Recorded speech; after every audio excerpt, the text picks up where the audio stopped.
Kia ora everybody, and welcome to race day 5 of the JJ Giltinan here in Sydney. We are standing in front of the Royale, which is the spectator ferry for today, and as you can see there's a lot of people that are getting quite comfortable on the ferry, ready to watch two fantastic races that are scheduled for today.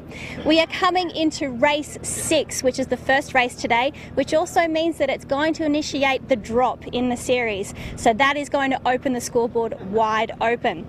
We've also got race 7 today as well, so 2 windward lures back to back, the same as yesterday. The forecast for today, at the moment, it looks about 10 to 15 knots from the southeast, but we've just had a look out and it looks like it's a little bit more east in the course today. We've also got an outgoing tide as well. It's going to be very tricky, it's going to be fluky, but today you're kind of being taken over by the Kiwis. We've got Graham Catley, who's done some pre-interviews. My name is Sue Ellen, I'm from Live Sail Die here with the New Zealand team. We're just going to give you a bit of a tour and see what's going on.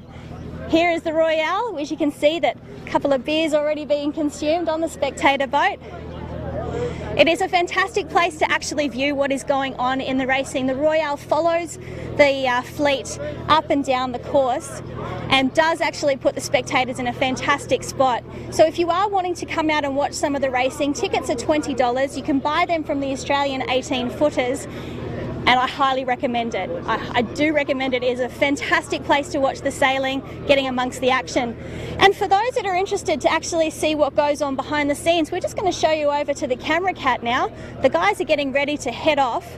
And this is the camera cat that brings you all of that fantastic footage that the Australian 18-footers broadcast live. And you've got to check this out. It's definitely an operation, one that we are very envious of over in New Zealand. So out there today as well, it does look like it is going to be light. The boats are all going for the #1 rig today, and as mentioned, it is going to be light and fluky. Fingers crossed from my point of view is I really hope that Maersk Line and Honda Marine, the two Kiwis who are leading the regatta at the moment at the top end of the fleet, I'm personally hoping that they have another fantastic day in the water, but it's anyone's game out there. We've still got 4 races to go in this competition. Who knows what's going to happen? So we'll start wandering down the ramp here now. If you've never been to the Australian 18-footers here in Double Bay, it is a fantastic setup, and I highly recommend that you can get here at any chance that you get. It's a wonderful club to sail out of. Nice and tricky Sydney conditions. I quite like it here.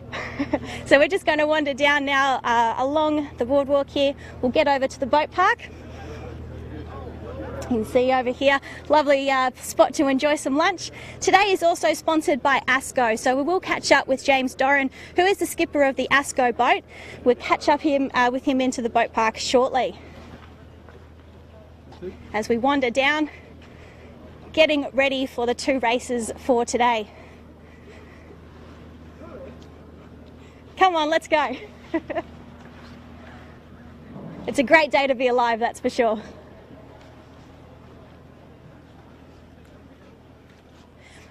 Before we get to ASCO though, we're going to flick over to an interview that we did earlier with John Winning from Yandu, and our one and only Graham Catley from the New Zealand fleet has interviewed John, so let's cut to that one right now. I'm here with John Winning, the godfather of the Sydney fleet. Woody, about 8 or 9 years ago, you really helped me particularly to relaunch the New Zealand fleet, and hopefully you're happy with what we've achieved so far. Yeah, well, you've nearly won it the last 2 years. Probably more bad luck than anything else has cost it, and it's a great thing for the event to actually have internationals win it. But I think it's important that they actually win it, and you know, it's not just handed over to them. And, at this stage of the event, I think I'll feel for poor old Dave in the Honda if he gets beaten by the Maersk. But at least from your point of view, it'll be a Kiwi, and that won't be a bad thing. But no, we have come close a couple of times, but as we all know, that and we saw it yesterday actually, is that to win on Sydney Harbour is quite a challenge in local knowledge as well as a little bit of good fortune. Particularly in that easts and southeasters, I think, in the northeast on Sydney Harbour, if your boat's fast and you keep it afloat, you'll be the winner. But in those other courses, we sail it all the time, and you sort of think you know what's going on, but it's only if what you think is going to happen happens, and there's every chance it won't. Yeah, it was interesting yesterday. You know, being out there on a rib, I could see things happening. The Maersk line for New Zealand came round the bottom mark the last time in the last race, and they. Their good fortune probably was that they elected to go right to right of the island or south of the island, but they capitalised on that good fortune and really sailed brilliantly from the island up to the top mark, and then on the downward leg. So you've got to have a bit of both, don't you? A bit of good fortune and then capitalise on it. Certainly. Well, they're a fairly not fairly. They're a very class act. You know, semi-full-time sailors, and they're good operators. So. They sailed well, and they worked out that was the way to go. And it's not always. I'm sure they work out, but when the tide runs out on the harbour, it goes down around the island and back out the other way. So if your tide's running out and you come to the south, you still have to get the breeze, but you've got the tide with you, and the other way you're pushing it. So it's you know, it's 3/4 of a knot of tide. So it's got to be worth something. Yeah. Anyway, that's you know, today's another day, another 2 races. So. Best of luck for you, and we'll see you here afterwards. Yeah, I'll be out there enjoying it, no matter what. Thanks, Graham.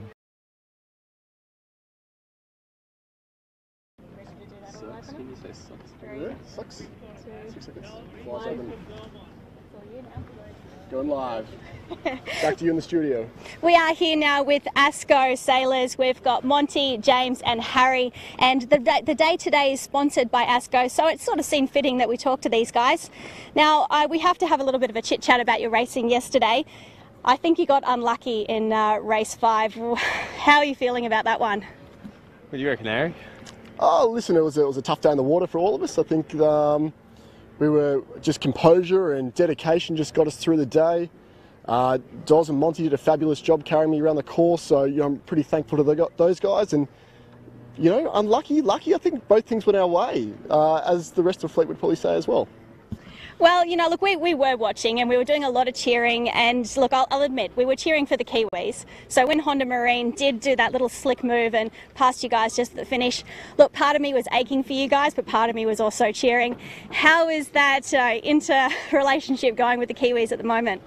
Oh, we're having a good little tussle with the Kiwis. It's been a little bit their way at the moment. I think they pipped us in the first race as well, and again yesterday. And yeah, it was a tough day out there yesterday, that's for sure. There's a lot of snakes and ladders, and you just had to hang in there. And unfortunately, we just didn't quite come around with the breeze that last lap, and they kind of carried it down. And look, you could have done a couple of things differently, but it's just one of those things. Those easterly tracks are tough, and we just tried to hang in there. We didn't start great yesterday and worked our way through. So, you know, it was kind of, I think, a bit of a fair race. We caught up all day, and maybe we slipped back a little bit that last one. But no, it's still good fun out there, and we're enjoying it. So.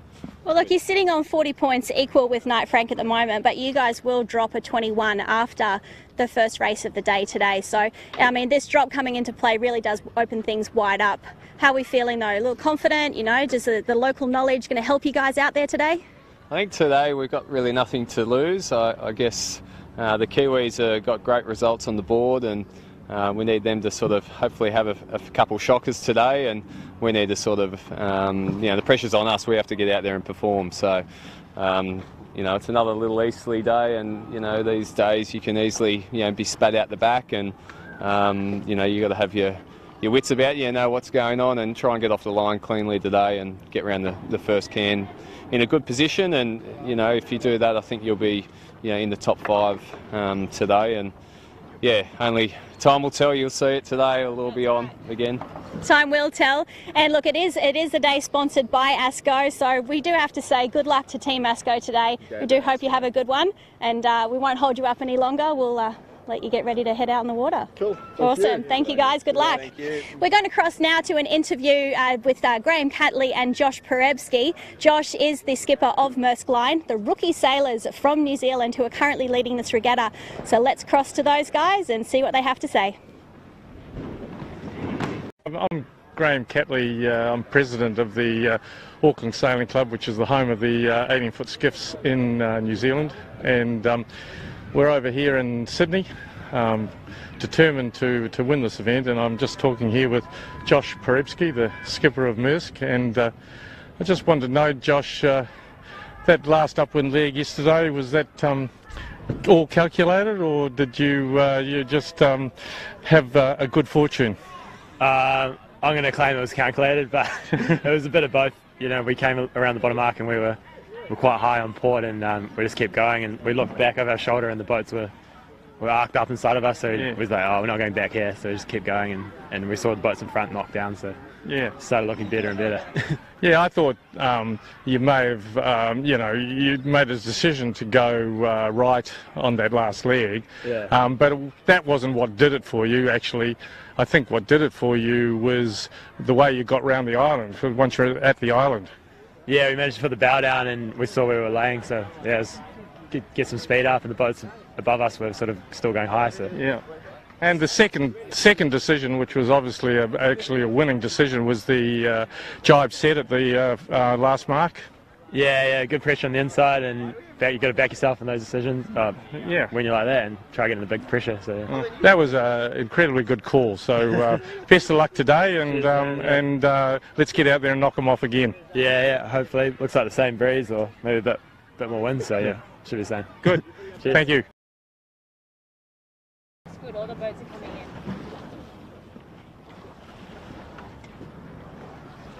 And welcome back. It was great to hear from Josh Perebski and Graham Catley a little earlier. Now, we were going to catch up with Honda Marine, who are currently second in this regatta, but my Honda Marine friends have already sailed out into the harbour. Part of the battle here at the 18s is actually getting your boat into the water, and considering how far Honda Marine were up the rigging lawn, they've done a fantastic job to weave their way through the fleet already to get out onto the water, so they've got a little bit more time to prepare before the first race of the day. Smeg is now behind us, who are also going to take the opportunity to get into the water. So we're going to go now and find the UK boat, the Time Genie, who had a fantastic race in the last race of the day yesterday. They were leading throughout the course, but then just at the final moment were pipped at the line by Maersk Line. So let's go and find the Brits as we wander through the boat park on an absolutely spectacular Sydney day.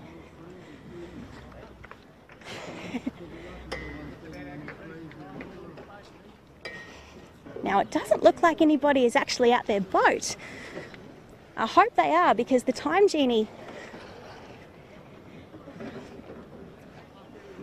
We're going to catch up with the Time Genie. We're going to catch up with the Time Genie in just a moment, but in the meantime, let's flick over to an interview with Brett Van Munster from Appliances Online and our one and only GC again. We'll be back with the Time Genie shortly. I'm here with Mr. Van Munster, skipper of the AOL, the Appliances Online. Just run us through the depression that you came out with after the last work in the last race yesterday. I don't know. I've got nothing.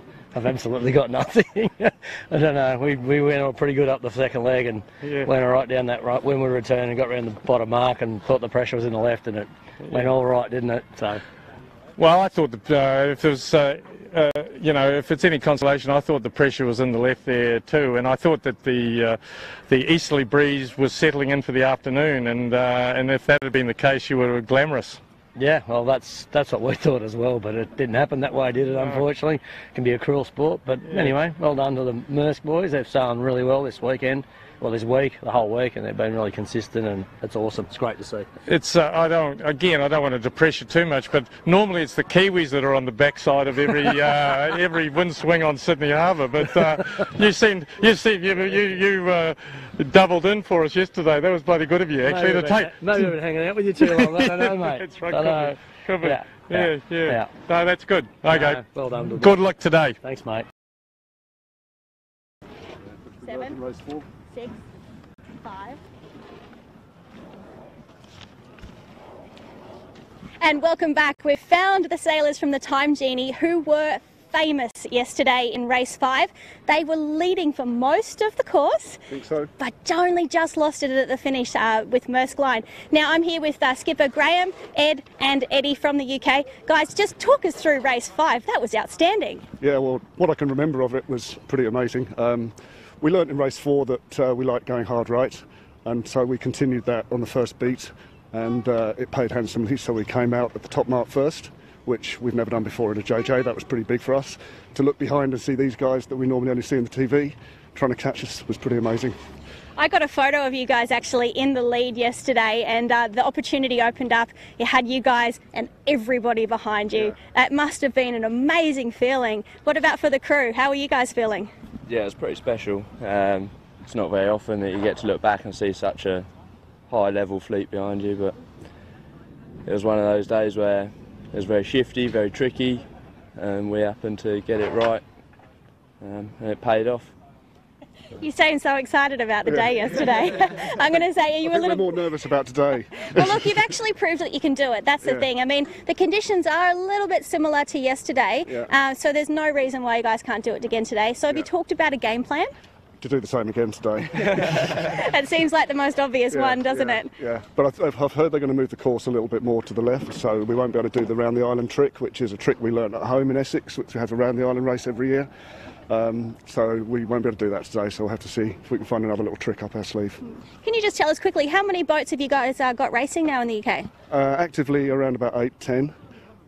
We get about 7, 8, 9 so national championships every year. It's growing at the moment. We're getting a lot more interest. This kind of thing helps coming out here. We've got 2 UK boats here, one from Hungary and one from Germany that all came over in a European container along with some spiders you didn't want. Yes, there's a lot of spiders in Australia. Apparently they don't want any more. Yeah, they don't want our ones, that's for sure. So yeah, it's great to come. We try and come every year. We try and send a contingent every year to try and keep the interest up and to try and grow the fleet in Europe. Fantastic. Well, look, I really hope you guys do another spectacular day out there. Go the Rabbitohs Kite. Oh yeah, we're still using it.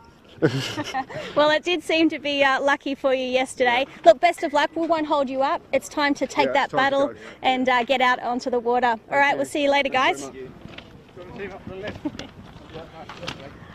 So that was Graham, Eddie and Ed from the Time Genie from the UK, and we're now just going to cross to a pre-recorded interview we had with Riley Gibbs and the one and only GC once again. So Riley is from Harkin, and let's see what they had to say leading into the next 2 races. With Riley here from the skipper of the Harkin boat, and he had a bit of a mixed day yesterday. Run us through how you dismantled that spinnaker that you...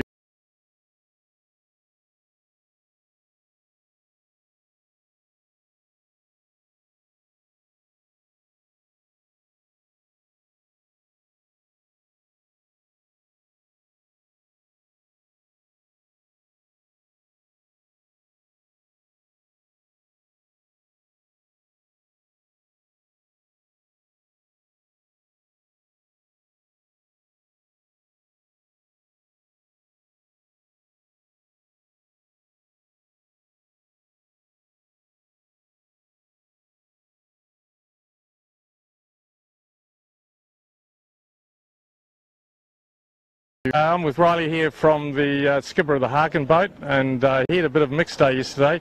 Run us through how you dismantled that spinnaker that I saw it cut in 2 pieces when you came in. Yeah, we just pulled the leech off and the foot, pretty much pulled the clue off the spinnaker and just kind of screwed the race for us in the first one, so we're battling in the second one. It's, I didn't quite understand the chemistry of a brand new spinnaker cloth shredding like a bloody paper napkin. Yeah, I don't want to throw names out, but it was a Kiwi kite from North actually. So. Yeah. Good thing you didn't throw the name out, but that's really considerate of you, really, for North New Zealand. But however, I'm still not sure that I accept that something like that can just blow apart. I mean, I saw it at the end. It was just an unbelievable event. Yeah, it's kind of unfortunate, but yeah. Anyway, you got another kite, but it didn't help your overall performance in terms of the risks that you got to take to finish the regatta. yeah. But today's another day. Today's another day. Yeah. Okay, thanks. Good luck today. Thanks, GC. Yeah. Yeah, it has slowed down, yeah. 9, 5, 4, 3, 2. G'day, welcome back. We are now here with Finport Trade Finance, here with skipper Keegan York, and Keegan is just about to lift this boat to head out into the racecourse. Keegan, you guys are coming third overall at the moment before the drop comes into play after this race. What's the game plan for you guys going into this race? Hopefully 2 consistent races up somewhere towards the front, hopefully. Well, yeah, I mean, you hope. Yeah, we do. We've got to get some points back on 2 Kiwis, on Maersk and was a Honda this year. Honda Marine. Yeah, they've both got it. I think one's got a 5-point head start and one's got a 7. So I think we better pull our fingers out. Feeling the pressure at all? Yeah, a few people keep coming saying we're the Australia's only hope, but I try not to think about that. All right, look, we'll let you guys lift the boat. But for those that do want to see how it's done, check out the strength that these guys have. 3 guys lifting this huge 18-foot skiff on their shoulders, and they will dodge all kinds of things as they go through the boat park here. Hopefully they don't have any issues. Unfortunately, yesterday, when the kitchen maker came back to shore, they had a little bit of an oopsie-daisy and they did drop the boat on the rocks. So there was an urgent repair job that was undertaken on the kitchen maker overnight. But they have managed to get themselves fixed up to head out to the racecourse today. But this is what the guys have to go through just to get their boats into the water. Keegan is a little bit nervous. He does have the 2 Kiwis, Maersk Line and Honda Marine, in front of him at the moment. Finport Trade Finance, though, they are fast and they are definitely a boat to watch. I don't think that there is Australia's only hope at the moment. There's still plenty of action to happen with the 4 races, and once this drop does come into play, as we mentioned earlier, it is going to open things a lot. So here they go, getting into the water. As you can see, it is a little bit of a struggle. Ilvi there just managing to avoid the rocks. And there you have it. That's how you launch an 18-foot skiff here at the Australian 18-footers. We are going to now cross with Adam Gilson from Triple M. Triple M had a fantastic race yesterday in the first race of the day, winning. And let's hear what Adam had to say. You right? Okay, I'm here with Adam Gilson, the sheet hand on the Triple M, and he had an occasion, not yesterday but the previous racing, that he had an unfortunate experience on their way to the start line. Can you just run us through it, Adam? Yeah, no, we're going downhill on the way to the start with the first boat on the water, and we got a big gust and just knocked the chute out of the cleat, so the bowman went to run in and start pulling it back up, and as he come in off the wire, he just dislocated his shoulder.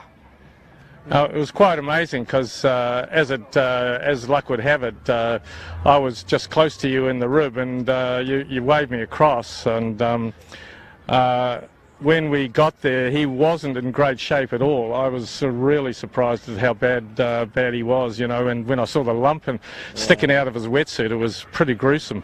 Yeah, when he came in, he just was in the middle of the boat, and he's just like, "I've done my shoulder. I've dislocated my shoulder," and we all just went, "What's going on?"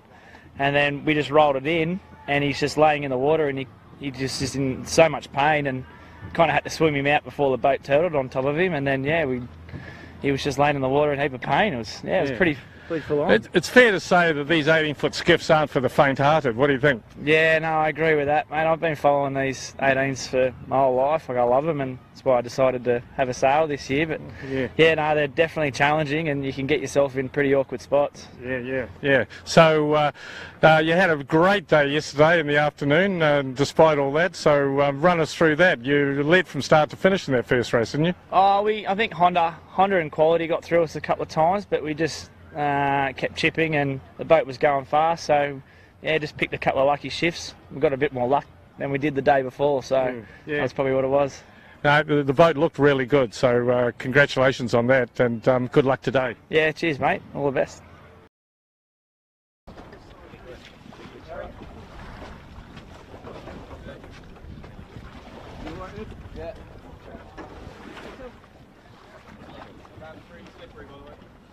So there you have it, our pre-race interviews for race 6 and 7 of the JJ Giltinan here in Sydney, and we're just watching the last couple of boats get their way into the water now. Here we go, and that is how it is done. Nice work by those guys. Look, we do have one more interview to cross to, and we're going to cross now to Henrik von Behen, who is the Prince of Bavaria, sailing on Kaltenberg Night. So let's hear what he had to say.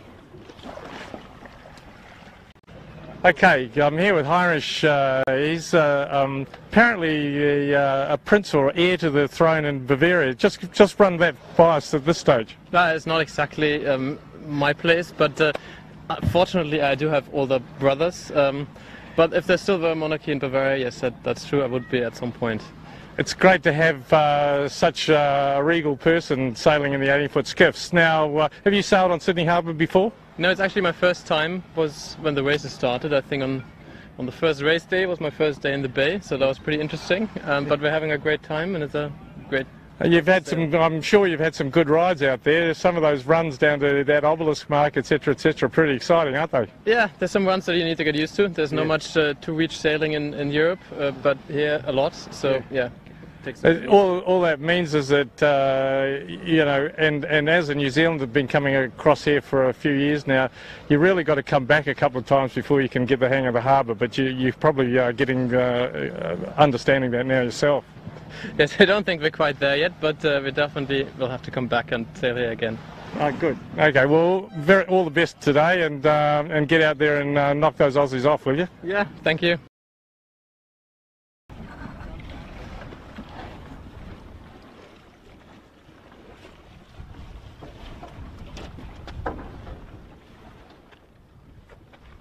All right, and that is it for our pre-race interviews here for the day, and we've got one more boat coming in. Before we cut to any live racing, we're going to show you some highlights from yesterday's 2 Windward Lewards. Enjoy this highlights package and get ready for some awesome live racing coming at you soon. As normal, a little bit of bumping here, a bit of NASCAR at the boat end. Triple M coming in on port. Yep, Triple M. Yeah, well behaved. That's going to get shut down real quick down there. 15, 18 seconds. Yes, there it goes. So now Triple M tax. Gee, it looks good. They're going to get clean. Yep, 8 seconds. Looks good. Harkin getting up there. Looks good. 5. Oh, Triple M. Okay, let's see how. I thought if it was one boat over, it was Triple M. No Hooters. Clear start. No. Oh, no. Hang on, is this general or individual? The Triple M's job around the pin end was? It's an individual, and Asco's in the drink, hooked up with Knight Frank. Yeah, they've had it coming together. Okay. Kitchen Maker's going back, guys. As well. So they put up flags to let them know they don't have VHF on board these things, so it's a judgment call whether you think you're over or not. Wow. So Maersk leading the pin end pack, and the breeze has gone a bit left looking at the angle they're coming off that line, Andrew. No. Not that bad at all, really. Finport doing it. Drive set, or Asco drive sets, and look, there's a collision, they got no rights. Oh, he just didn't look behind, boys. So he's collided with appliances, he'll need to do turns. Oh, he was harking round, Kitchen Maker. And I think Brett's having a bit of a word. I'm surprised they're still setting their shoot. Downwind of the set. Okay, so heading down the bottom for the final lap. The leaders will be getting down towards it. Rag and Famish having another shocker. Just got the foot of the chute in the water and nearly rolled them over. So we'll go down the centre and pick up the leaders. There's not much in it though. No. Honda's had to drive away again. Yeah. So that's how Triple M will win. It was. There's our winner, Triple M. Smeg a very close second.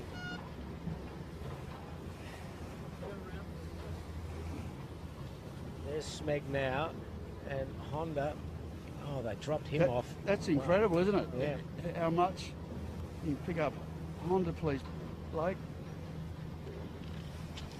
Incredible how Yeah, Honda Marine. So Quality Marine Clothing, they're behind Honda. I'll tell you who's vanished, Maersk. But it's crazy how much the separation just grew in the last few minutes. I mean, the rest of the pack is almost half a leg behind. Yep. And well, Unite Frank's got in front of Maersk. Quality Marine, and it's going to be close here. Honda barreling in third. Yep. Quality Marine is going to get fourth. Quality Marine fourth. And coming with a puff. Next, here's come Quality Marine, got good pressure. They were there or thereabouts all day. Yep. So they've sailed a pretty good race, Yeah. but So Honda's going to lock Maersk out here, I think. Knight Frank. Sorry, Knight Frank. I think Knight Frank might be able to get there, Pete. Don't know. Yeah, that's what he's saying. He's going to lock them out. So that's the hooter for Quality Marine Clothing. They're fourth. No, Maersk is forward and bow down on Knight Frank. So he called a drive in front of Knight Frank there. Yeah, but he's going to lay. He's going to lay the boat. No, he's going to jibe. No, Maersk will get there. Maersk will be fifth. Yeah, just. These guys have got a good race. So Maersk, it's enough. Probably bow forward enough. Yep, yeah, he's bow forward. And Asco coming down as well. Sixth. Asco, yeah. So next is Asco. Yeah, he did okay, Asco. So seventh. Yeah, they came back very, very well. They're coming back. Driving around again. Oh man, this is going to be game on. 19. Finport's over. They're going to have to bail. Raglan Famish is over. Smeg's close. How long, boys? 10 seconds. 8. Smeg looks tight. Yeah. Oh man. Oh, there's a lot over down there, I think. General again. Yeah. The pin boat is going to have plenty One on. horn, that's individual. 2 is general. Yep, it's No, it's individual. individual. Wow. This could be critical. This Yeah. could really be critical. Yeah, Brave. exactly. See if we can get a. Hang on, there's number. Brave work from the Let's see committee. these numbers going up. There's one number. I think it's 6. So that's Hang on, we've got 4. 4. Let me see here. 6 and 4. 4 is Harkin, 6 is C-Tech. All right. 4 is Harkin, 6 is C-Tech. And they've been recalled. And they won't see those, the competitors won't see those numbers from where they are, so it's purely a judgment call, no radio comms on these boats. I'm not seeing anyone coming back at this stage. And they both get C-Tech's coming now. Yes, Okay, Harkin's continuing. I don't know how C-Tech knew, but anyway, he must have had a gut feeling. Yeah. So that's a wow. That's he's given him a big start now, Mr. C-Tech. Anyway, the fleet all on port, going in towards Rose Bay. C-Tech recalled, going back. Painfully Harkin slow recalled, going back too, Peter. Yeah. He almost went far enough to need to set the chute. Yeah.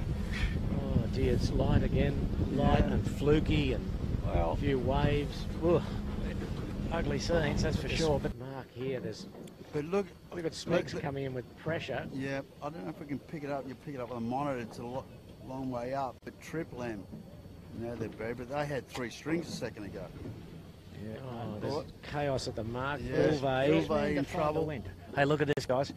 The guys who've gone around the left here, Kitchen Maker and Maersk have got rolling. Yeah. And oh, there's Smeg tacking on the Mark. Yeah, well, he's okay there. Yeah, he's got pressure. He's going to got wind. Punch away, although Maersk sitting on top of him.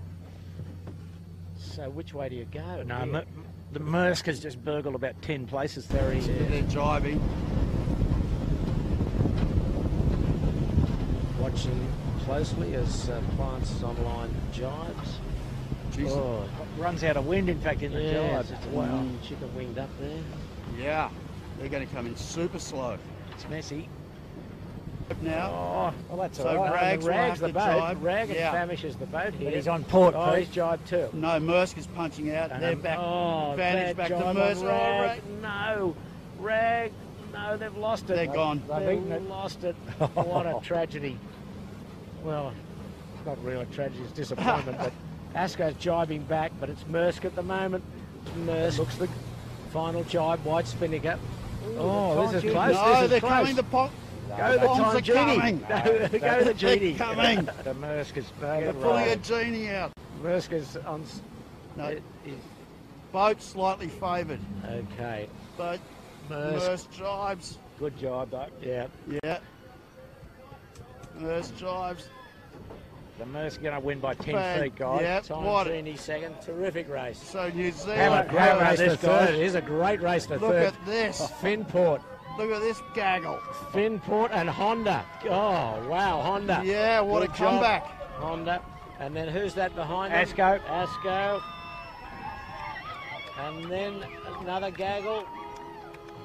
No, who's going to do Appliance Online? AOL's going to get there. Appliance Online, and then Vintech Harkin.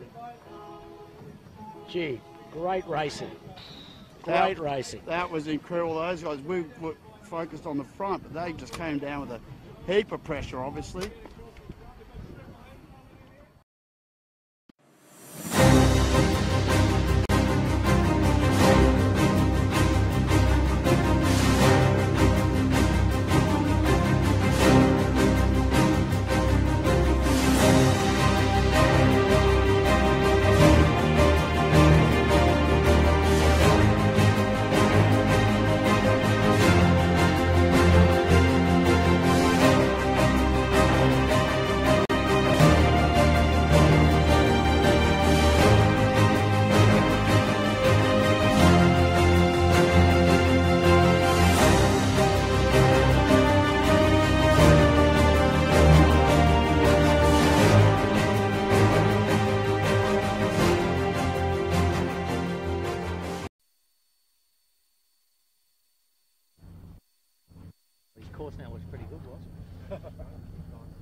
A very good afternoon from Sydney Harbour for races 6 and 7 of the JJ Giltinan World 18-foot Skiff Championships. A sun-drenched Sydney Harbour on a day that sees a east-southeasterly breeze and probably about 8 to 10 knots at the moment. Cloud building away to the southeast, but generally a beautiful day here for 6 and 7 races. We saw 2 races yesterday, another 2 today. And I'm Peter Shipway saying hello from the harbour, along with Andrew Buckland and Warwick Rookland. So, Andrew, to you, and how do you see the day panning out? Well, it'll be a beautiful day, Pete, because we're on Sydney Harbour.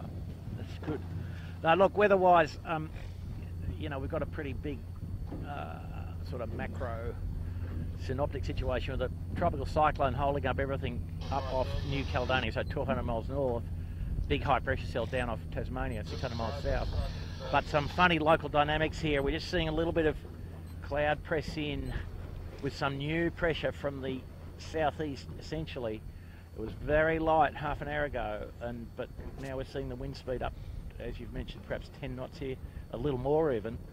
And the only intervening weather station out there in the South Pacific is, of course, Lord Howe Island, which is 400 miles from here, or 450. And the last recording I saw from there was 25 knots southeaster. So a fairly dynamic day, and the weather models have all blown up already, so we're on our own.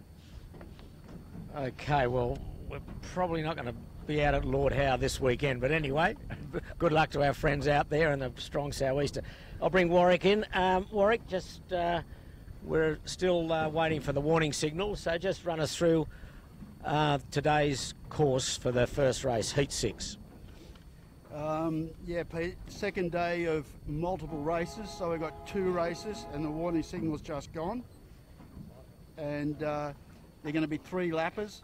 There'll be a gate at the bottom, and if you were watching yesterday, you could see that more stadium-style racing really threw in some curveballs.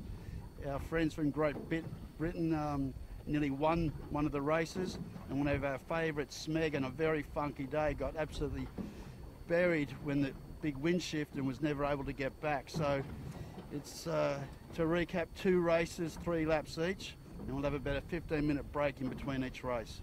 Okay, the start up in near Taronga Park Zoo in Athol Bay, and then the big 0.9 of a mile beat set at 115 degrees from the starting line up in towards the windward mark lay between Shark Island and Point Piper. And just quickly, when we've got about just over 4 minutes to go, I'll run quickly through the point score after 5 races. There's 4 minute signal to going. After 5 races, no drops come in. You can drop your worst performance, but not yet. Haven't had a sufficient number of races. So far, Maersk Line of New Zealand is leading from Honda Marine, also from New Zealand, 13 and 14 points respectively. Then a long gap to Finport on 28 points, Knight Frank on 40, another New Zealander. Then Asco Appliances in 5th, C-Tech 6th, Appliances Online 7th, Smeg 8th, Harkin 9, FinTech 10, Yandu 11, Peroni 12, 13 Quality Marine Clothing, the Kitchen Maker 14, Triple M 15, he won the first race yesterday, Rag and Famish Hotel 16th, Ilvay 17th, Lumix 18, DeLonghi 19, the Time Genie from the United Kingdom 2nd in yesterday's second race, a fantastic performance, they're in 20th place, Dalzotto 21st, Noak Sailing 22nd, our friends from Hungary in B-Light on 23rd, Kaltenberg Knight from Germany 24th, and our other friends from the United Kingdom, Low Energy Design, round out at 25th. So that's the placings so far after 5 races, and we've got about just under 2 minutes 45 to the start of race 6 of this world title on Sydney Harbour. The breeze up and down at the moment, it's down, and the start up in Athol Bay off Taronga Park Zoo for those that are familiar with Sydney Harbour. Andrew, how are you seeing the line? Yeah. Pete, it's really a question of how do you get off the line in a certain degree. How do you get onto port tack, I think, will be the best tactical solution. Tide is ebb, as we mentioned, not very strong, but the breeze definitely going back to the right with this approaching cloud, and the wind bent to the right structurally on the right-hand side of the track. So I think the first guy onto port tack is what we'd favour. How you get off the line, I mean, the line itself is pretty nicely laid and long enough, but how you get off it is the key. I'm actually seeing the breeze go a little bit right here if I look at the flags on the committee boat and where the committee boat's pointing, which will be favouring the boat end from my perspective at this moment. But as Andrew says, quite shifty. Breeze is going up and down in velocity a fair bit. All right, we'll let 1:38 to go. Let's see what are we seeing in the lineup. We've got Smeg just sitting, just down from the committee boat, setting up. C-Tech, Alex Valling, hoping to get ahead of his countrymen. He's trailing the New Zealand contingent at the moment. A few boats a little bit overlaid, perhaps. But if we're just looking here, was in the last minute, we see quite good wind now between here and Bradley, so you could sail on starboard for a while. Yeah, Honda a little bit second row at the moment with 1-8. He'll want to punch out under Knight's Frank. Nice puff, just approaching the committee boat at 1 minute.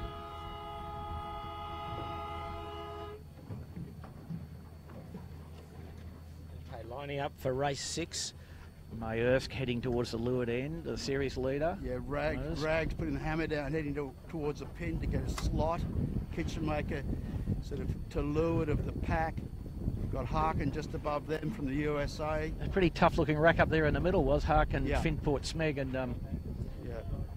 and Kitchen Maker. Yeah, Triple M just doing a big dial down again. Yandu's locked out, 28 seconds.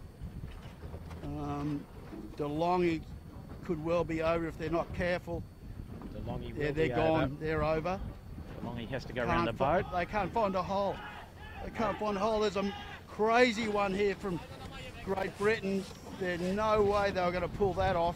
They're going to have to tack around and start again. Yandu's okay. I think they might be over. Yandu's over. Lumix is going to crash. Oh. Yeah, they've crashed. Whoa, DeLonghi coming back towards us. Just kamikaze stuff. General recall. Man, that was crazy. There was plenty of action. Not all good action either at the weather end. One boat powered into the committee vessel, left a big dent. Yeah. Who was that? Was that Lumix? Powered into the stern of the committee vessel. Yeah, I think the windward end, looking at that, was the place to be. The boats down at the pin are very headed, and it will struggle to come out of there. So anyway, general recall, it means they'll all come back and do it again. mean, that was a bit too much excitement, wasn't it? Yeah, I think that they've got to, even though it ended up being a bit spread out down there, to me there's a little bit too much bias at the boat, and I can see now the committee boat letting out a bit of anchor to just square the line up a wee bit more, or even make the pin a bit more attractive. Well, have a look at the Maersk up there. I mean, he was down at the pin. He got onto port. Yeah. And he was crossing everybody. In pressure. Look at the pressure. Wow. So. But he was the only one, right? Oh, well, Smeg started sort of 2/3 of the way down. Yeah, mate. Maersk invested a lot of effort to be at the pin. But, yeah. Yeah. So,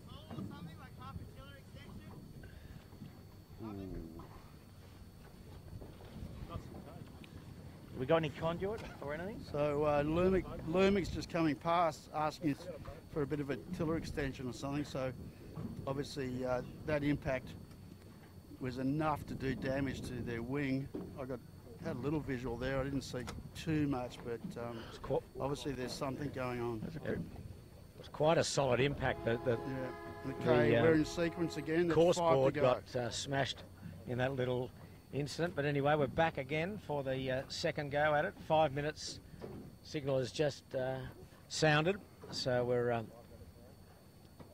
just under 5 to go. The breeze is up and down again, Andrew.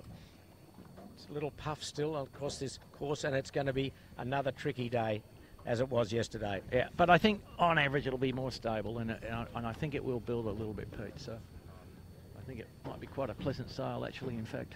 But again, pleasant if you're on the camera, Cat, not if you're trying to work the tactics going upwind and then downwind. It wasn't too relaxing on Lumix or DeLonghi at that stage.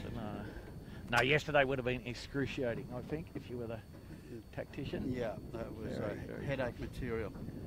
Here's some good pressure coming in, Pete, from the left here now. So, freshened and gone to the left now was. Truly back to east-southeast. That's the 4 minute signal. And there's pressure up there.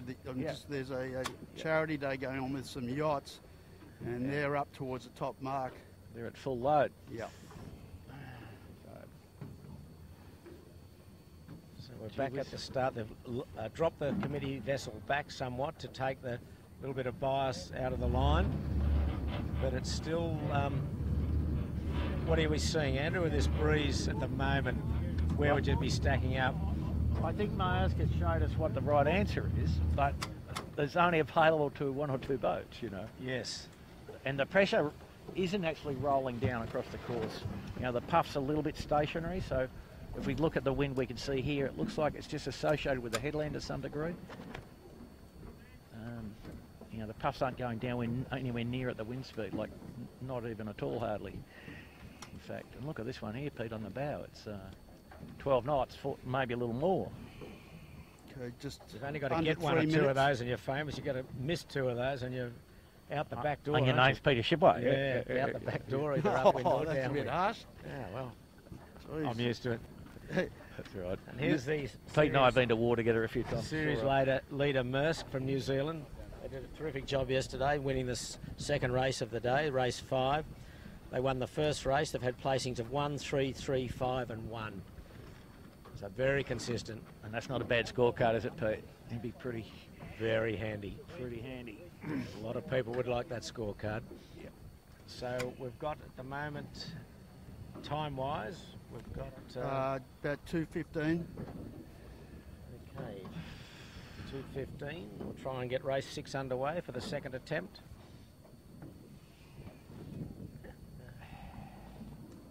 Yeah, so the Maersk then came and had a pretty close look at things from the weather end, so he's considering a change of plan, but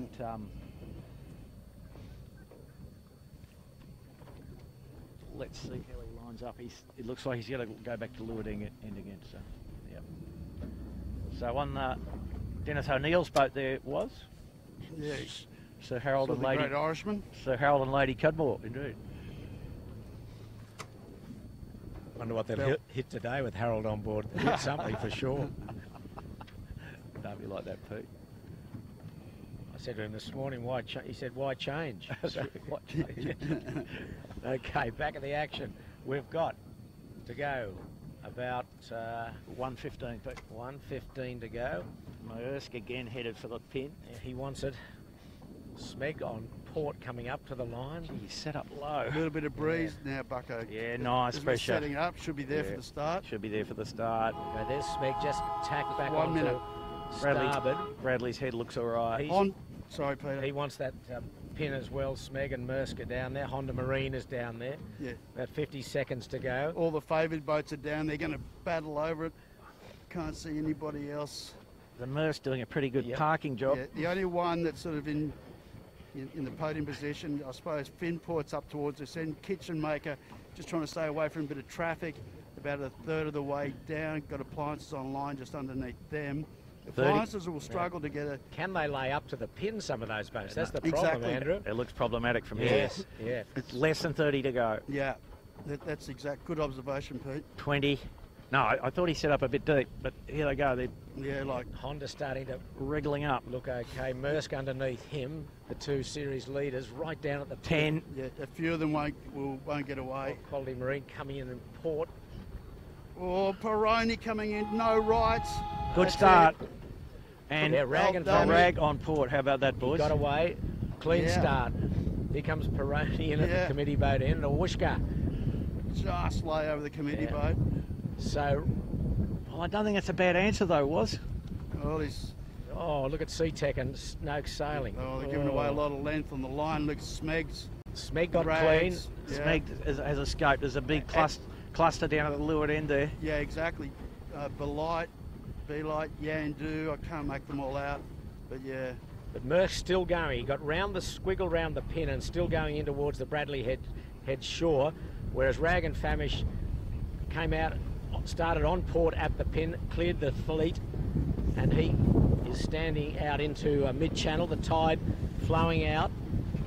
So it'll be favouring them as they get out into the centre of the harbour. Smeg also well placed. But Maersk still going into the shore at Bradley's head. Yeah. So those boys will be well drilled in lining up and owning the pin. So we're seeing a big split between Maersk and Honda Marine, the two leaders. Maersk just tacked. He hasn't got much pressure in there. Very little pressure. Boats out in midstream seem to have a bit more air, Andrew, at the moment. No, watch the Maersk now. He's got the hammer down. I think it's pretty even, Pete, and he wouldn't have sailed out of the wind. You know, he hasn't got to the top of the leaderboard by going where the wind isn't. But you can see already that the top 6 boats have escaped from the pack, haven't they? Amazing. Yes, well, they all except Maersk, they got themselves onto port pretty quickly. And Finport is the only one of the top boats which has had to bail out and eat some dirty air and other unpleasantries. Yeah, but well buried at the moment. We're on Yandu. Not a very good start by John Winning and the boys. They were third row. No, Woody likes row C. It suits him. Yeah. Very hard to extract yourself from row C. Oh, he's fast though. Look at him. Like he's got clear air pretty much. So, and you know, they're actually quite quick in this stuff. Honda in a high mode. Yeah. Maersk the Kiwis. I was good. talking to the Kiwis about the high versus fast, and they said, "No, we sail high. That's it. That's all there is." So. Parkin is out of shot over to our left. One of the fancy boats, so they got hammered at that bunch. He's been in row F. Well, we're looking across now to boats that went right, and they are way low from the... when they tack on starboard, they're high, so the boats on port are very low compared to the ones up to windward. Yeah, and so, Smeg's the benchmark for the right-hand part of the fleet. And Rag and Famish too. On screen, yeah. And no one coming back early. They're all crossing that tie. Well, maybe now a couple of Knight Frank in the middle, but a lot of them are electing to go very well to the right. So Rag and Famish and Smeg are both in front of Honda. Yes, and then Maersk is the only issue still coming out on port. You'll see them shortly. So they're crossing appliances. There's DeLonghi just been put about by Yandu. Maersk in no pressure. And it looks like Rag and Famish and Smeg will both cross Maersk, who has actually tacked to leeward of them. Yeah, he's seen the puff coming from the left-hand edge. Well, look how high Smeg and the Rag and Famish are. So they were on, that's Honda were on there, and Maersk. They're in the leading group, no doubt about that. So he'll just hang in that puff, I think, Pete. There's no wind to the right of him, so he'll just stay there until he thinks he can tack back towards the middle of the puff. But he's well engaged. Smeg leads pretty easily though, yeah? Well, at the moment, yes. And yeah, I think I'm at Sea-Tech in big pressure. That's where I'm. Well, and Sea-Tech was the most right-handed boat, so sailing on port as soon as you could was probably the correct answer, I think. Smeg leads. Rag and Famish second, then Sea-Tech at the moment.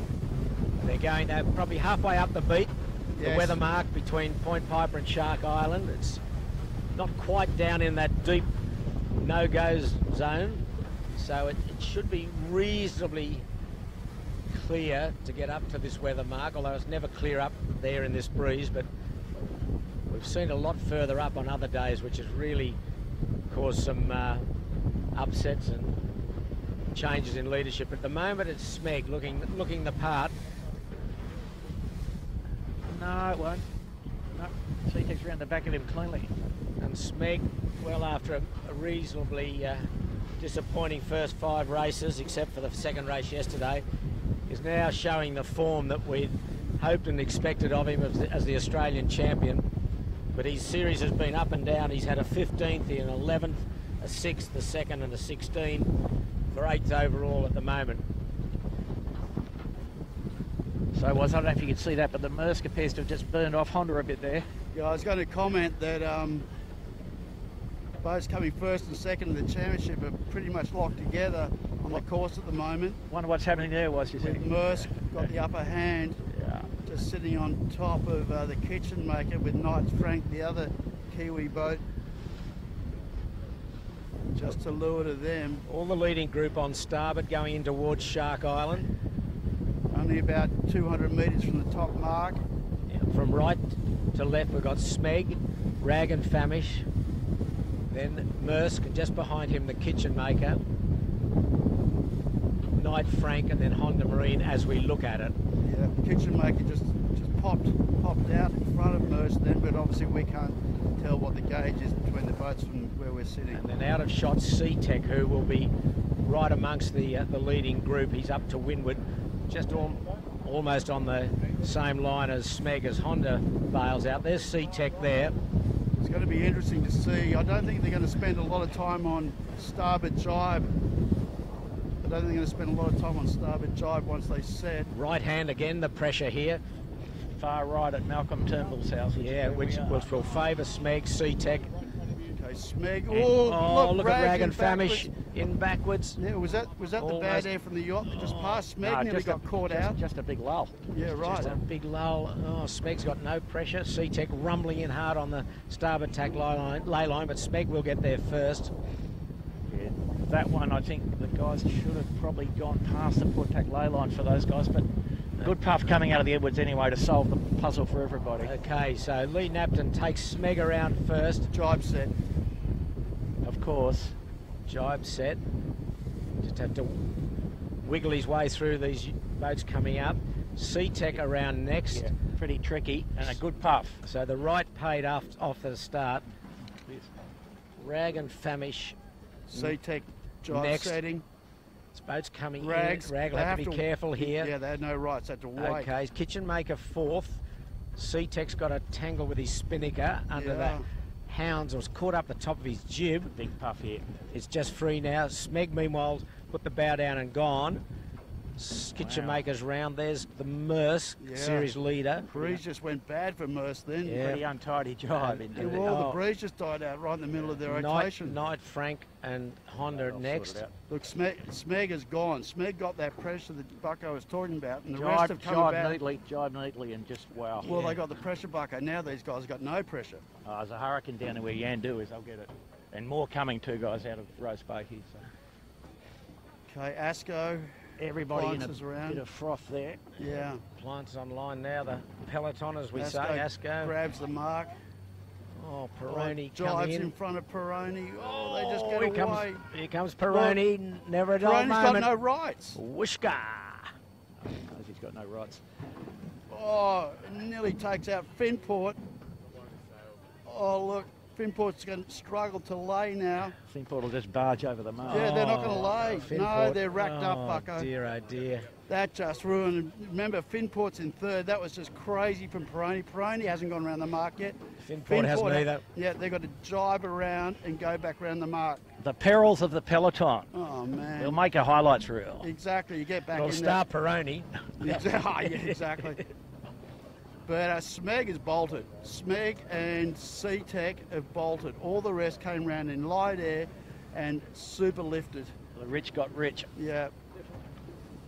Okay, we're going to go and catch up with the leaders. That mess will take some time. That one there was. Yes.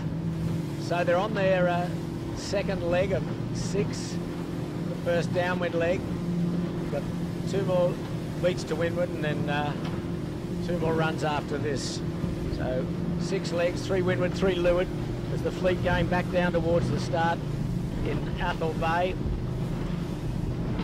Real topsy-turvy again. If you got the puff, you were looking good. If you missed it, well, it was pretty average.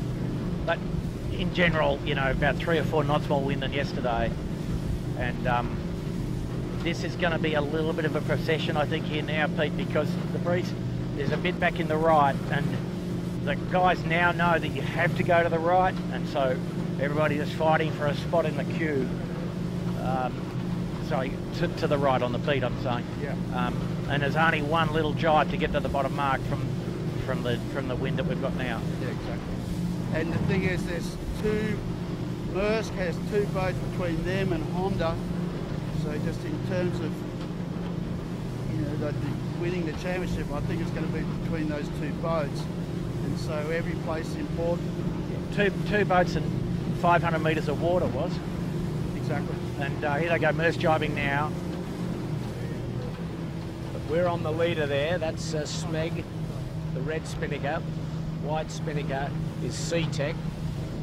So they're... Maersk just jibed onto the face of a cracker here, boys. Smeg well above the mark. They've got to jibe and come in, be 1 and in perhaps. There's Maersk. He's already jibed early, so he's got certainly another jibe to go back. Yeah, but he's just happy to do a completed jibe just here, Pete. You know, the leader, Smeg, is jibing now. He looks overstood to me, was. Yeah, well, I can't tell where we are, to be honest, Bucko. Like, it's hard for us to have a look at him. Have a look at the body language. We'll see. Yeah, okay. Because, you know, Maersk jibed on the face of that bit of wind, and it's quite a lot more than it was, just temporarily. I think Maersk will get round the bottom 30. So Smeg approaching the weather mark. He's the bottom mark, Pete. Sorry, the bottom mark, the leeward mark. He's got a bit on, actually. So Smeg will do a jibe no, drop he's got a snappy jibe drop, not a bit on. He'll be right. There he goes. C-Tech drops a little bit earlier. Yeah, C-Tech pretty untidy. Well, I was surprised. I would have thought C-Tech would jibe on top of C-Tech's in a bit of trouble.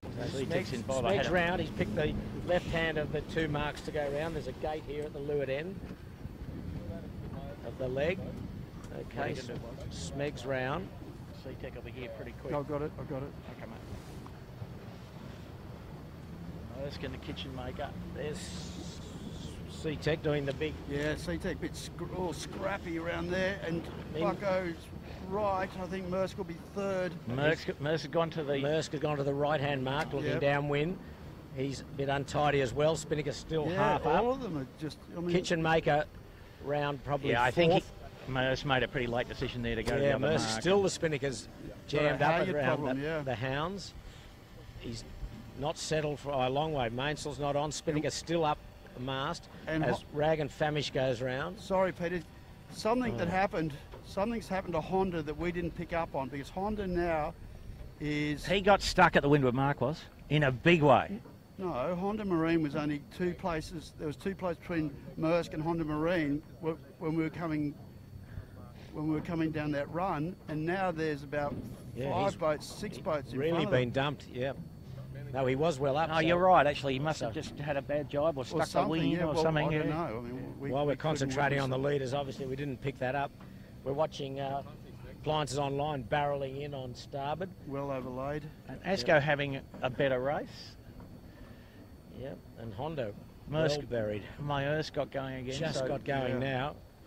He's in pressure. He would have learned something from the beat. You'd think he'd be on the other tack. There he goes. Goes Asco off screen going round. And new pressure coming from the left here again, guys. So the guys out to the right don't look too comfortable this one.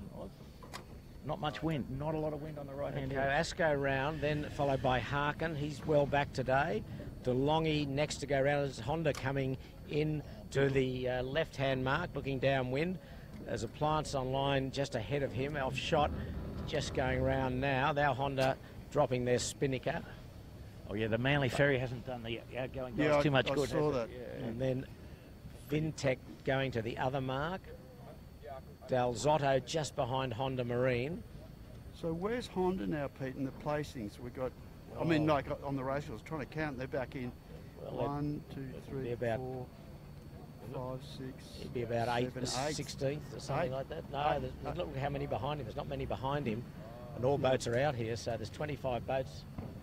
Pete's So- counting from the back. It's clever. well, I'm probably counting from the easiest. front. Well, He run out of fingers and 1, toes from the 2, front. 3, Yeah. 4, No, 5, 6, I think- 7, 8. Yeah, Yeah, be about. yeah, 8, I think. All right, so Yandu. Okay, Yandu just. What are we looking at round. now? We're on the drone there. We're on Sea-Tech On C-Tech. and Yeah. Smeg. On- Smeg on starboard in midstream. Yeah. So And once this lot goes, we're clear. I'll just get the hammer down and we'll get back up with the leaders. Triple M, yesterday's first heat Yeah. winner of yesterday, well back. So just for the viewers, out of shot, but Maersk cross kitchen maker a third of the way up the beat here. So Maersk, despite not getting the shoot down too well, still on the podium. Went to the right, end up going to the right way. Probably.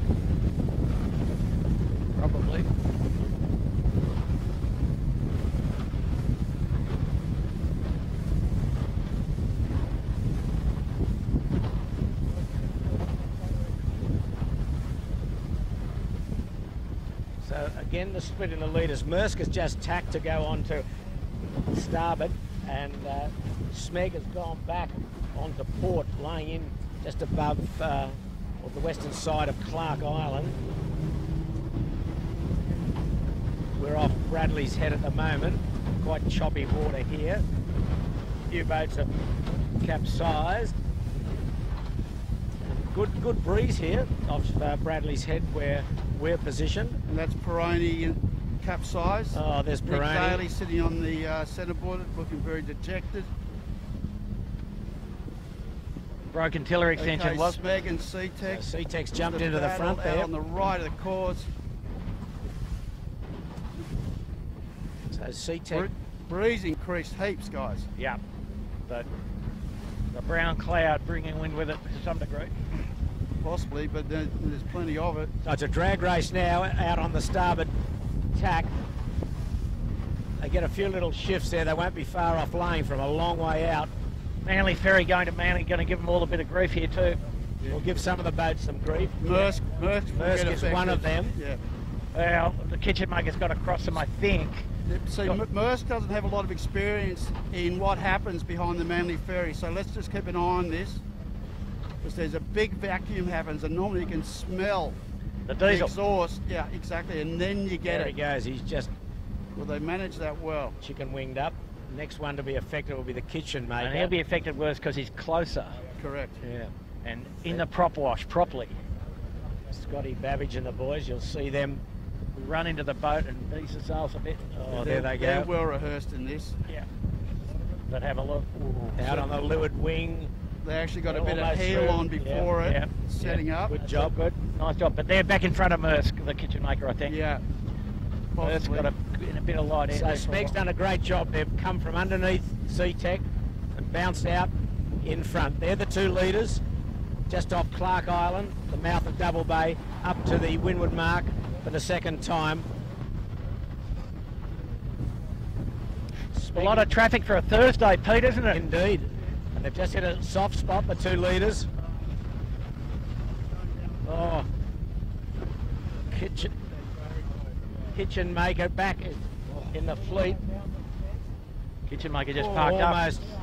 Almost capsized to windward. Is this on screen? No, we haven't got it. We're on Smeg and C-Tech with the drone, but I think Maersk is going to cross Kitchen Maker for sure now. Kitchen Maker just had a big long park for something.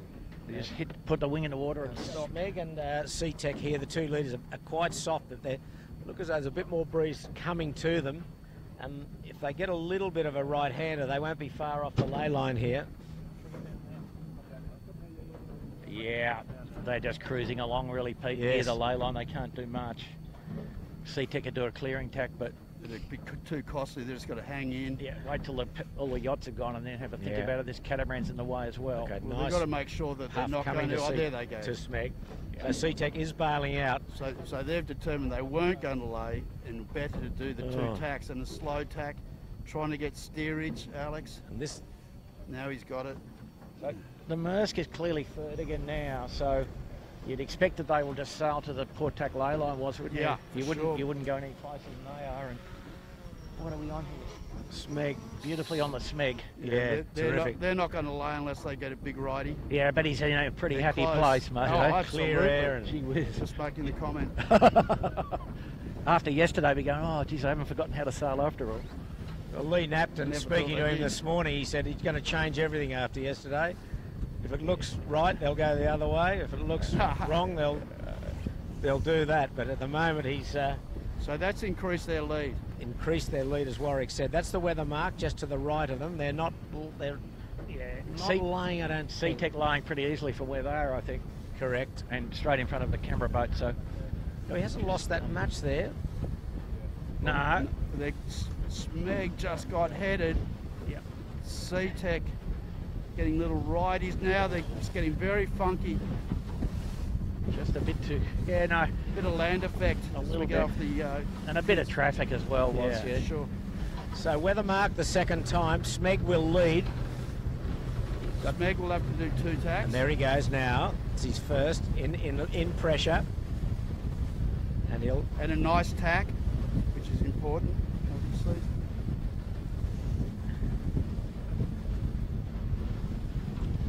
C-Tech just coming in, he will lay, but all eyes on Smeg now, the race leader. He is around. Gee, the Maersk has made a mess of the kitchen maker. They sure have. Smeg's round. And Normal it's set. Normal set. Smeg this time. Well, he might just be happy to get to a bit more to mid-harbour where it might be a bit more solid, the pressure. Has the breeze gone a bit more left this time, Bucko? C-Tech around, about a 10-second differential. Probably He's has, going to do a actually. jibe set. Is he? Yes, he is, Yeah, yes. so that's just a response. They've got to really do that. There's no point in just following Smeg. The Kiwis are pretty fast downhill, and that's a big mainsail on the C-Tech, isn't it? Maersk tacking just behind C-Tech. He's got another tack to come in yet. There's not much wind where he is. Yeah, it's not the best of tacks. So Maersk tack back into a header, which and tough. bumpy, real Bumpy confused water. water here. Nothing easy about Sydney Harbour days like today. So Rag and Famish re-engaged with the kitchen maker, so the battle for 4th, 5th, and not on screen, but Maersk tacked onto starboard on screen at the windward mark. But a good puff, and I think they will jibe also. Maersk just around. Big split between the leading two. C-Tech going hard left as we look Well, downwind. we're gonna Smeg gone hard right, just jibing now. We're going to go with Smeg. We have to choose. There's a big separation. Maersk, pretty nice windward set. So viewers, we'll go down and get Smeg in our camera. We'll send the drone over to C-Tech and see who's going to do best out of this in this final run in this first race today. Now we've got another beat and another beat. Oh, sorry, one more lap. Yep. One more lap. We're only just halfway through this course. So we've got this run and then another beat to windward, then the run to the finish. With a choice of 2 marks to go down here at the leeward end. I think Smeg's done better from my eye. So we're on Smeg. Smeg's in more pressure down here on average. He hasn't got great pressure, but he's reasonable pressure. Yeah, in full VMG mode, got 1 man in. Light air VMG was. Yep. Got Ricky Bridge in the centre, Mike McKenzie in the bow. Just coming up to a gaggle of yachts that are coming down on starboard, but SeaTech's got good pressure way off to his port side. Got that drone shot. Now, you can see SeaTech. Problem here for the Smeg, got some starboard tack yachts that are going to really affect it. Thursday afternoon keel boats. Yeah. SeaTech. We on SeaTech. SeaTech rumbling right over the top of Smeg. Smeg gone under a whole bunch of yachts, soft air, advantage back to SeaTech. Big time. And that's just a bit of bad luck for the Smeg. Look at Smeg, and they're going to have to contend with more yachts. Man, this is a definite advantage back to SeaTech. Bad luck for the Smeg there. Just got in a bit of no wind. A breeze lifting off the water down here. Back to warm conditions again. The overcast skies receded was. Yes, you can feel the warmth, can't you? Yeah. That's SeaTech. He will and by take contrast, the lead. Maersk coming down with the next group on the face of a good puff. Correct, with Rags and then Honda. Oh no, then Kitchenmaker, then Honda with the placings at the moment. Yep. The other guys. So wow, SeaTech right round the Smeg here. Amazing. As he jibe set at where the Maersk Smeg did a bear away set and has just rolled right across the front of Smeg. It's gone from 10 seconds behind to now he'd be a good 30 or 40 seconds ahead.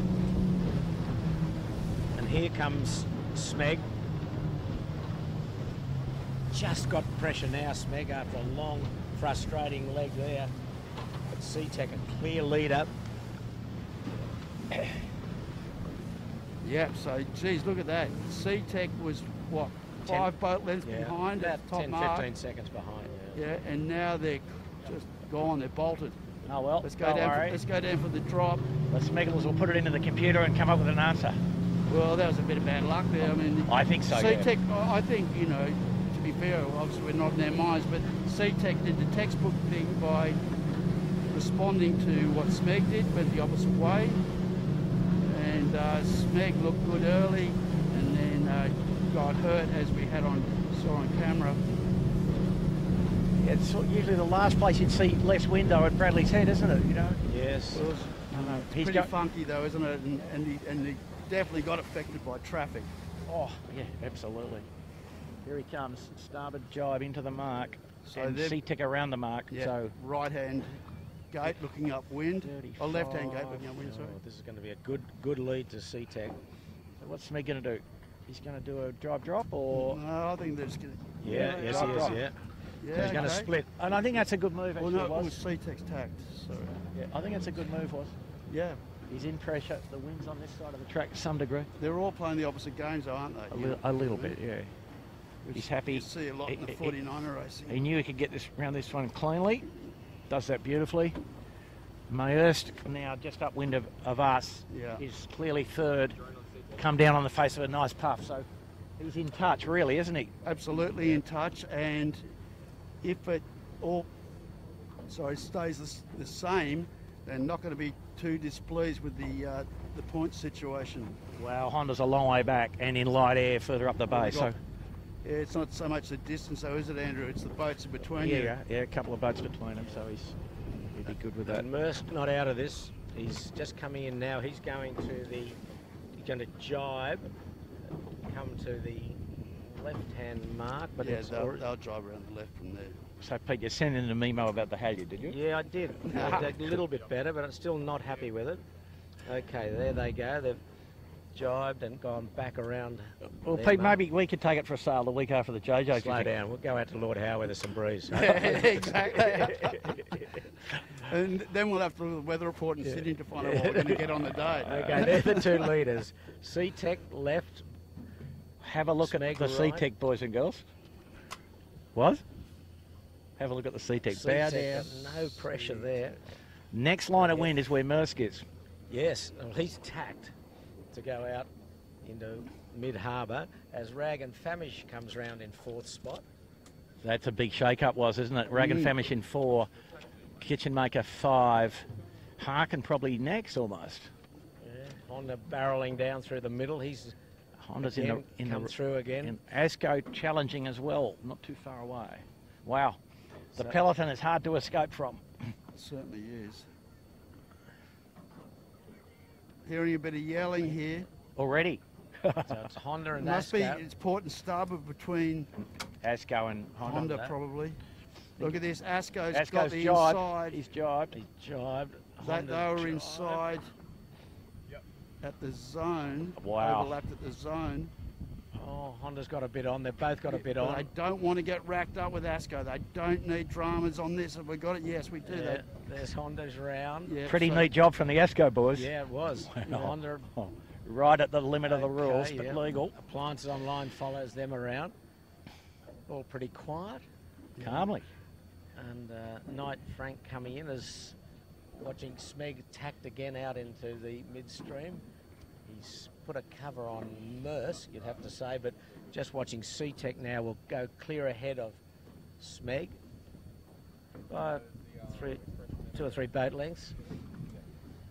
As the other remainder of the fleet going round the 2 leeward marks. But we'll go off and watch this enthralling battle for race 6 of the JJ Giltinan World Titles, the 18-footers on Sydney Harbour. A day that's bringing a east-southeasterly breeze of varying strength and direction, and we're seeing another fascinating duel at the front of the fleet between Smeg, C-Tech and Maersk.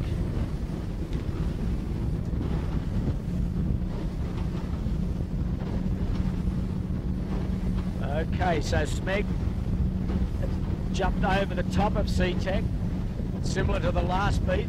They're on a long starboard lay now. They're just to the northwestern side of Clark Island. You can see in the top left of screen. And they've got a long beat now, the last beat for this race 6, down to the weather mark between Point Piper and Shark Island.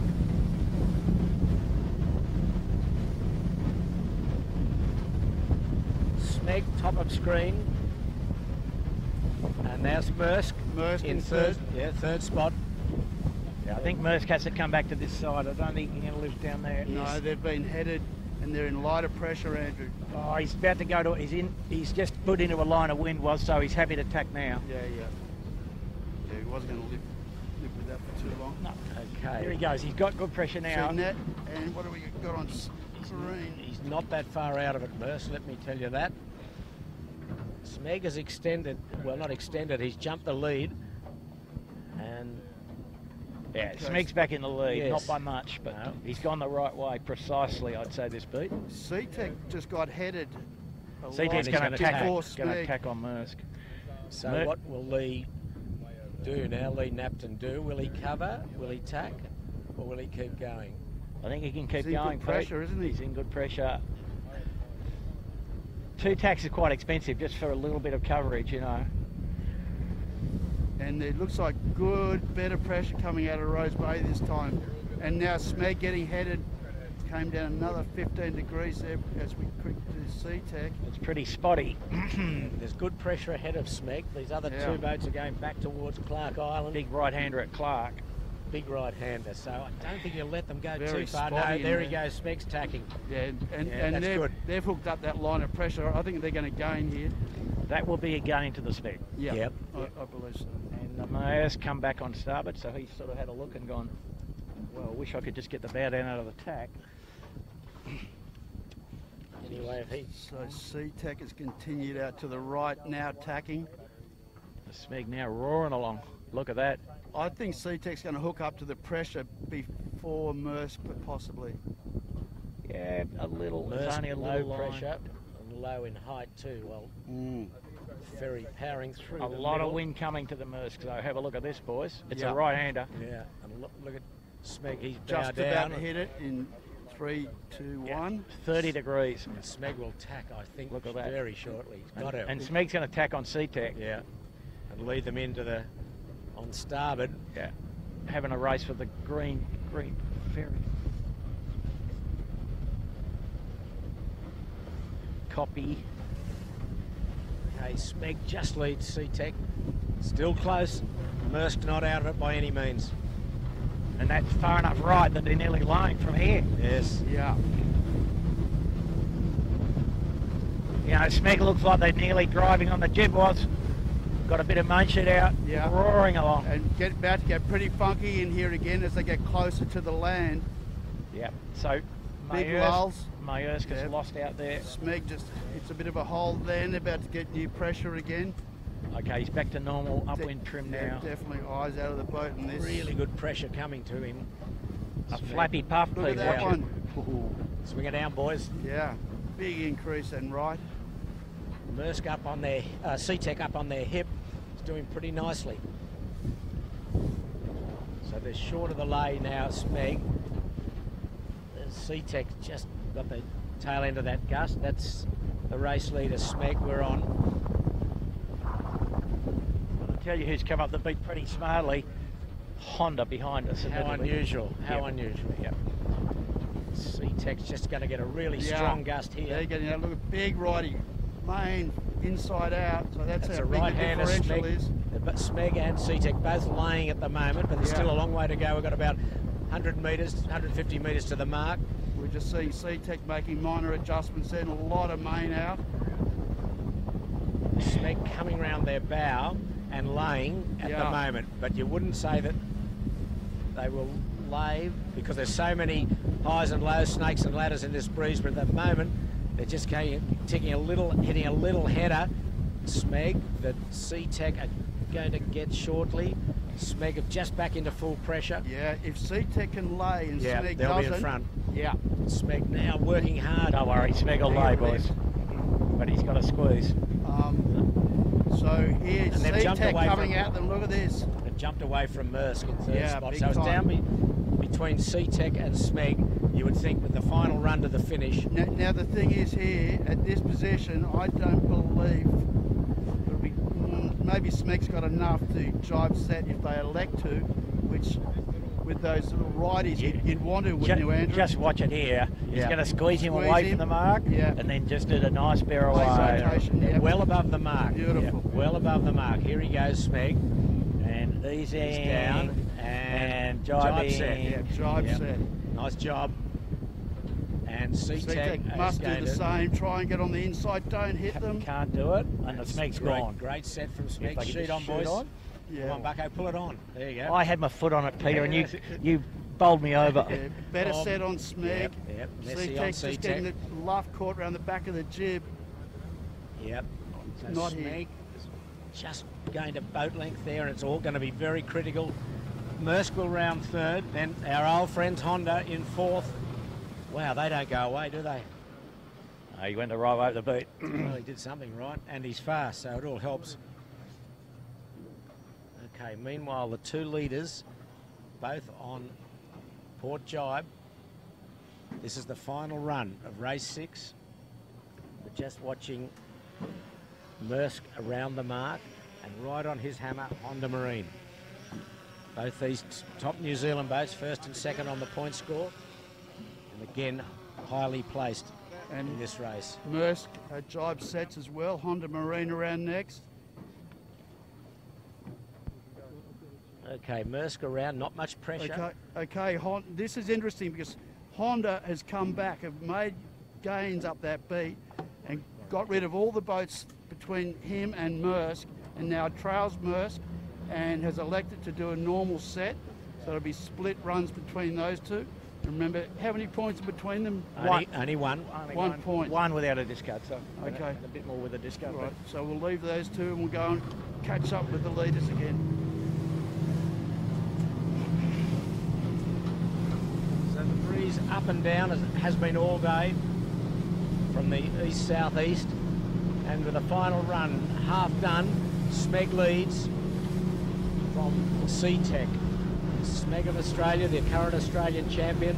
2 years ago he was the JJ Giltinan champion, but he's had a very mixed series this year. so far, but this could be a bit of a redemption for him. But at the moment, it's nip and tuck, but he has got his nose in front. C-Tech jibing. Yeah, it's out of shot with C-Tech. See him, see C-Tech come across now with a wide spinnaker. You would expect Smeg to match him and jibe shortly. There he goes now. And they're not laying the finish at this stage. But Smeg a nice. Just looking at the back, guys, Maersk coming down on a good one. And clearly, how's Honda going? Clearly, well, he's lifted in lighter air, so Maersk has come down to his line. I doubt that Honda will be able to catch him, but he's got a good grip on fourth. Yeah, Maersk got about a 100-yard buffer to Honda. So okay, so that's all behind us. That's behind us. And now we're just trying to catch up to the leader, Smeg, to get across the line here. Let you know, C-Tech has put in another jibe. Yeah, Maersk's not very far behind C-Tech now. So I think you'll find that the smugglers won't have any trouble with this last bit, mate. No, they're in good shape. They're setting up their jibing. So they're just staying in phase with their opposition C-Tech, the final run here on race 1 of today. Remember, we've got a second race coming to you shortly after this race finishes. So another win with Leeward. And again, it's a nice long finishing line. Yeah, and a lot of bias in it. What are you seeing? Geez, that pin's a long way. He's got to finish on starboard jibe, was it? Well, it's the boat, which end? The other end. You think near the pin? Yep. Jeez. Near the pin. Wow. I see it the other way, but anyway, we're not the sailors. Well, you know. Once we're warriors, but no. Have a look at the one the Smeg's on, guys. She's on a beauty. Okay, well, we're just lining up now for the finish. Headed on starboard jibe. Full marks to Smeg. Lovely. I think all the supporters will... Starboard jibe, but I'm saying what end? Yeah, he's heading for the boat. I think all the supporters will love to see this victory for Lee Napton and his crew. They've struggled all series, but very popular sailor. And he's just about 3 or 4 boat lengths away from winning the 6th heat. This JJ Giltinan World Championship. There goes the Smeg. Well done. C-Tech, another good quality performance from this New Zealand skiff. He's second. And then 2 more New Zealanders will finish 3rd and 4th.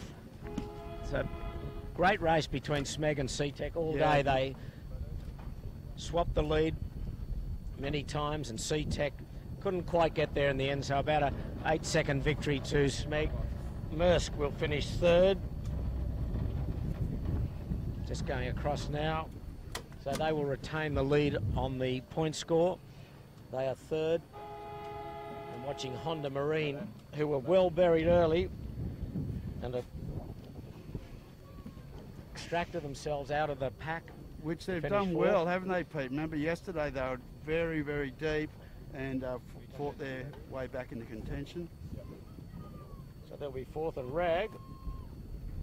They were well up all day. They nailed the start, Rag, with a port hand start at the pin end.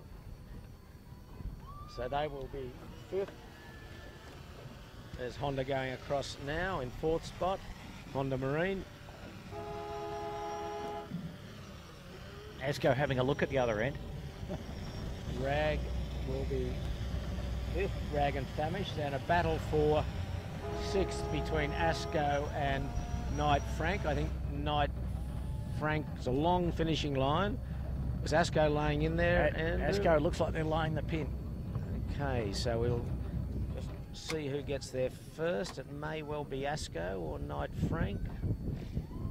Going to be very close, I think. Oh, Asco's laid, but not quite. No, I think Knight Frank. I think you're correct. Yeah, Knight Frank. Yeah. And Harkin not having a brilliant race, boys. No. Very midfield, just about to elbow behind Appliances and Vintech probably. Vintech. Yeah, I mean, Kirk Mitchell and the young boys, they did very well. Best performance in an 8th spot. The Harkin, you know, was like 100 yards behind after 200 yards of sailing. Yeah, so right. I doesn't matter who you are. I don't think Appliance you is can. on line down there, right on the pin 9th. Then Harkin will be. Ooh, will they be next? Yes, Harkin I think will be 10. As Harkin 10, DeLonghi. Oh, now DeLonghi. Oh, DeLonghi, Yandu. Kitchen maker next. I can't remember what happened to them, but they were okay on the first lap, weren't they? They were 4th until fairly recently. Here comes Ooh, tight lay Kitchen on the maker. flag. I'll tell you who we haven't seen is, or have we, Finport? Good point. I can't remember. If we recall, the last time we saw him, he was in a little raft. Chicken winged up at the weather mark. Raft up with Peroni at the Windward Mark. Yes. Peroni retired from that race. He was hanging around the finishing area. Maybe Finport has retired. No, here he comes. Oh, here he comes. Oh, okay. They won't be happy with that one. They were 3rd coming into to today's race in the championship. So, just recapping race 6 on a windward leeward course on the harbour. We had Smeg first, Seatech second, Maersk third, Honda Marine 4th, Rag and Famish 5th, Knight Frank 6th, Asco 7th, Vintech 8th, Appliances Online 9th, and Harkin 10th. So a very close race for all the placings and all positions really. Boats finishing within seconds or boat lengths of each other. So that means on the point score that the 2 leading boats, both New Zealanders, Maersk, will extend their lead on the points table. Maersk finishing 3rd will go to 16 points, and Honda finishing 4th will go to 18 points. That's of course without a drop. It's still a long way to go, as we keep saying, and we're going to have another race today, which will be race 7, and then 2 more races to conclude the championships on Saturday and Sunday, 1 race per day. Okay, so that's the wrap-up of race 6. We'll be back shortly for race 7, but repeating, Smeg first, Seatech second, Maersk third.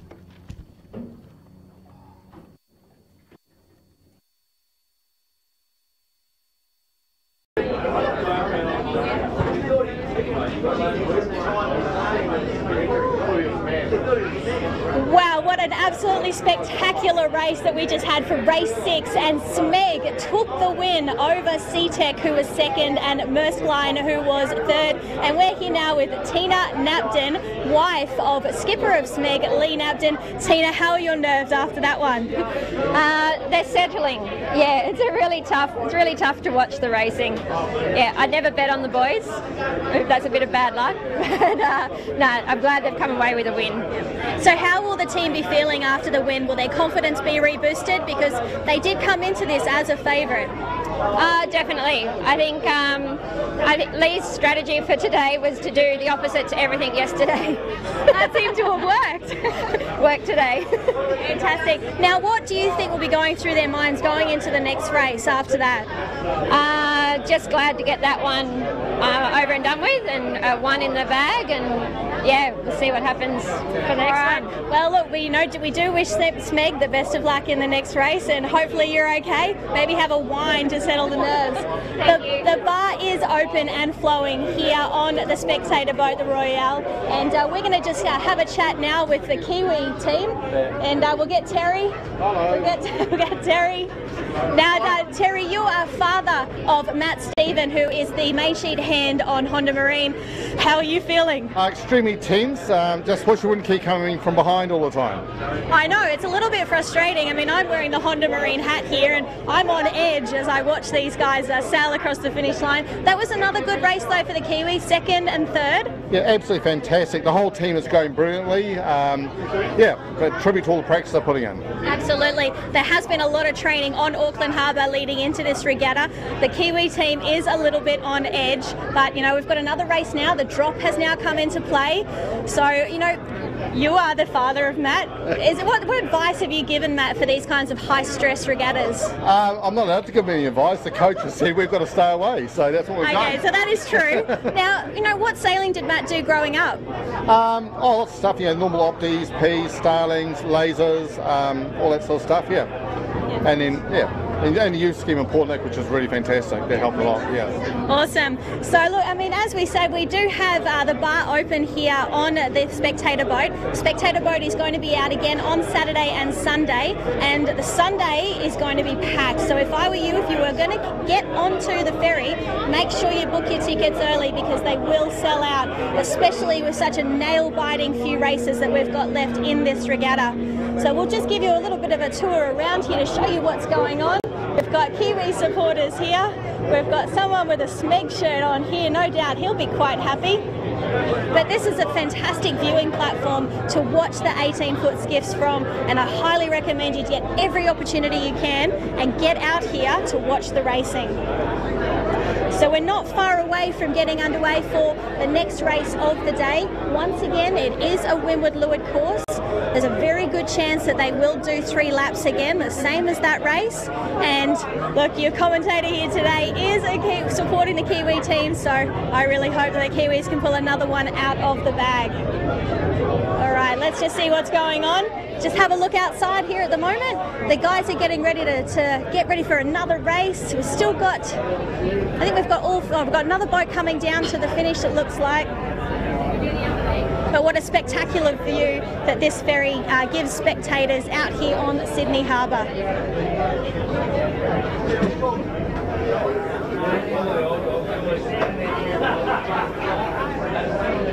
So if you missed that race, that was won by Smeg, second was SeaTech, and third was Maersk Line. And we've got all sorts of interesting characters who are out here on the spectator boat here.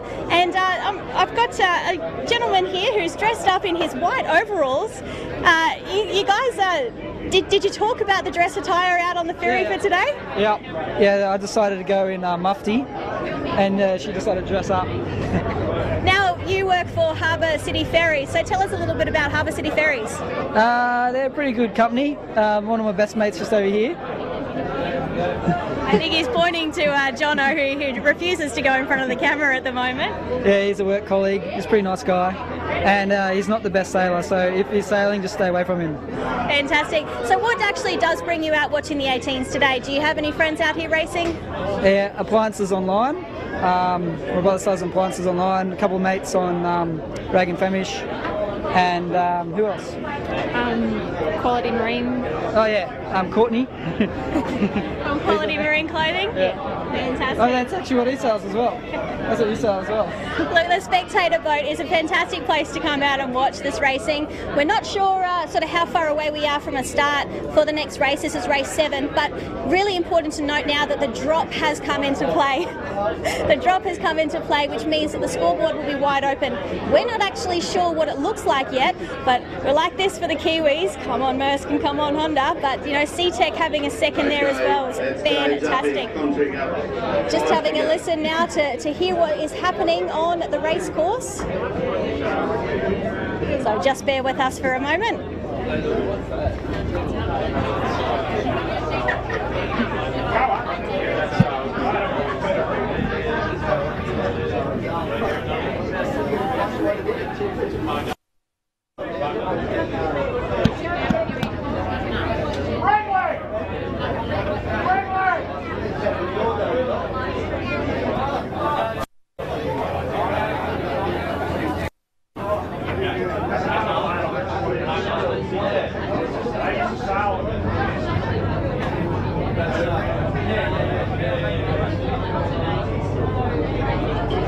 So we still do have another boat that is coming down towards the finish, and then the race committee will get underway for the race 7, the second race of today, the second windward leeward.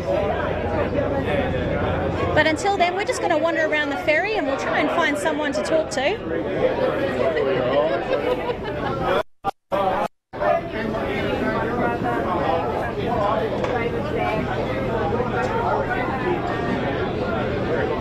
We're going to grab Susan, who is mum of Dave McDiamond, who is the skipper on Honda Marine, and she's just getting herself a beverage to ease the nerves as she goes into the next race.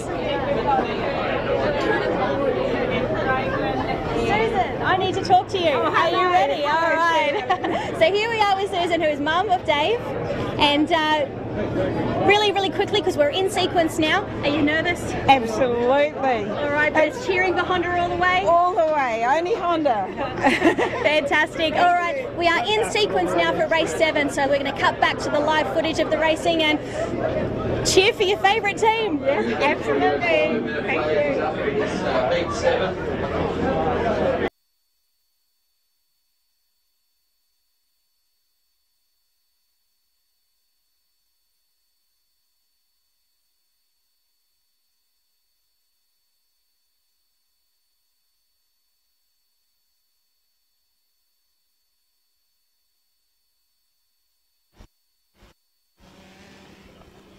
Welcome back to Sydney Harbour.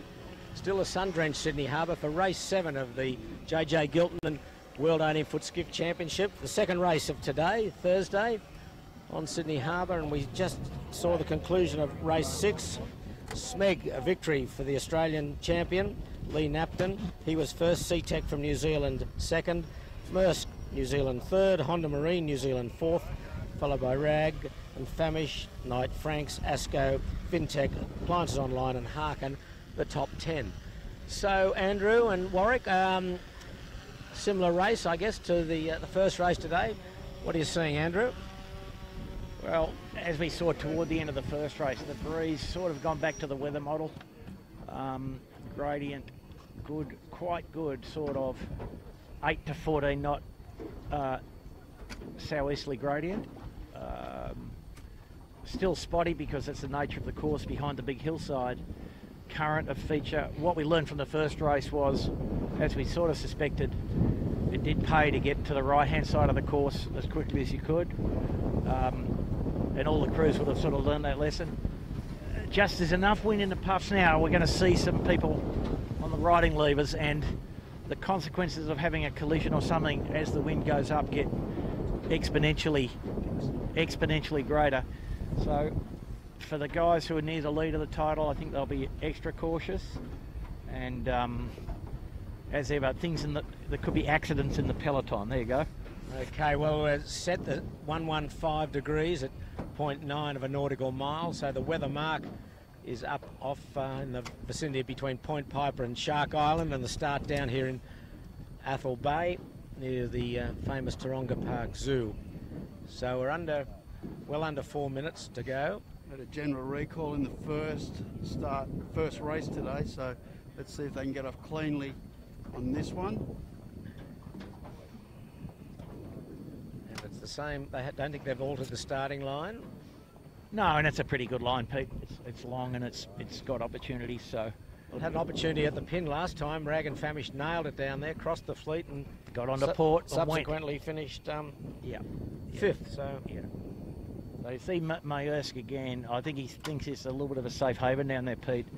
And obviously, if you're the leeward boat, not much can infringe on you. You know, you just have to sail a bit and get cleared before you can tack. Well, that's what he did. He extended right almost into the shore, then scooted along. And certainly easier to judge where you are on the line. If you're in the middle of the line, quite often you get a lot of sag, midline sag. Coming to 1 minute. So nearly come out for a minute, I believe. So they're just starting to stack up. Okay, a minute to go. Race 7. So what are you seeing in the stack? Well, most of the boats are down. The leaders are all down toward the leeward end. Honda, Smeg, Maersk. Some of the other better boats, Kitchen, make it down there as well. Finport, the only Triple M, probably the only top boat at the stage up towards the boat. SeaTech actually is not far away from the boat, but God, a big gaggle of boats, sort of from halfway down the line to the pin. Asco also at the windward end. And for some of these guys, just being able to start clean and get going is pretty... Absolutely. Is just, if you can just do that and sail without dirty air. 15. 15 seconds to go. They're all behaved at the moment. DeLonghi getting a bit advanced down there. 10. As is Triple M. Are they going to be back clean? on the Triggers axis. down, pedals Ooh, down. looks like a couple over. Oh, yeah, one's over down there. Have we got an individual? They're going for a flag. Yep. Let's see if we can pick up the numbers before we go. We've got, what have we got? 16. 16 is DeLonghi. So only one's been identified at this stage. Yeah, DeLonghi was pretty well advanced. Yep. So fair call from the committee there. So, and nobody yet on port tack. How about that? Yeah, so the breeze put it in the left. It's pretty solid. And there goes DeLonghi back, I think. Yes, he's figured it out. He's returned. Okay. Well good. done. Well done to the guys. Yep. You know, and good start. It's always suspicious when you're a boat length in front of everybody. Yes, isn't it? you've got a gut feeling that you may be in deep doo-doo. So the trick now is to get back. Yep. Yeah, appliances online tacked and having to take a lot of sterns. Maersk now tacked. Taking some sterns at the starboard end. Not unhappy to do so. He'll come out of there behind CTEC, I think, was. Yeah, he hasn't had to do too many big ducks. You can see Honda Marine and Smeg barreling away, leading the group into the shore with Kitchen Maker well placed, but Honda Marine and Smeg, Maersk has bailed out early onto port. But that's Honda Marine, Smeg, and just behind them is Harkin and then the Kitchen Maker. And Pete, you know, for Maersk, I think they'd be pretty confident now that if they can sail up the beat cleanly, without dirty air, without ducking, without any other things, that they'll be in the top 3 of the Wind of the Mark from that start, yeah? Okay. Whereas these other guys have all got a big fight on, although Honda seems to be clear as well. So Honda right on the shore, Smeg, Harkin just behind him. Smeg's clean, he's tacked. And the wind's streaming nicely around the headland here. Nice, really nice breeze smooth, dead flat water. Just no current, that's all, but they're not too concerned about that. Happy to do the tack in smooth water. Yeah, nice smooth water. But in theory, the guys who've got out to the right should be advantaged here, so we'll see.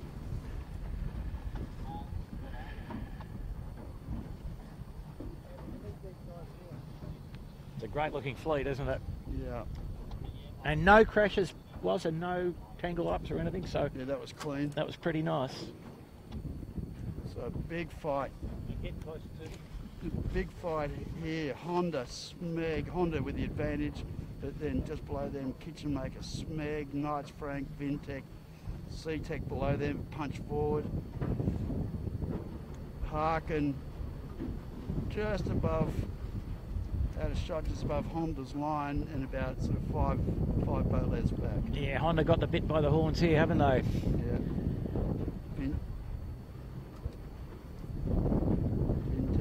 Pretty solid pressure, was it even? Yeah, it's fairly even now, and everybody fully extended. A little bit of inversion, so we're seeing here where the camera cat is. We've got about 12, 13 knots of wind. Really nice breeze. Fast ferry just coming around Bradley's, out of shot at the moment. The Ronan having a bit of a time. Oh.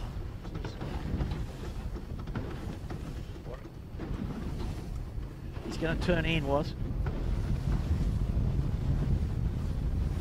Okay, there's the fleet. Port tack. Majority of it standing out towards Clark Island. Honda, Smeg, Kitchen Maker, Knight Frank. Maersk has tacked on to... Yeah, Maersk on starboard with full mainsail inversion, so quite a bit of wind on the right-hand edge here. Yeah, he's never far out of the game, our friends on Maersk. Doing a fine job again. Like I said, he just wants to get to the Wind Mark in the top 3. Yep, he can let the boat do the rest. And let nature, he's going to cross CTEC just, so. Sure, the camera's on. Here we go. Camera's looking at Smeg. Yeah, they can pick that up. Okay, Smeg just tacked. He will be at the moment second behind Honda. So he's got some boats out on his weather hip that are high. Honda will go across and standing still on port towards Clark Island, and he's tacking now, so all the leading group with the exception of Harkin are on port tack.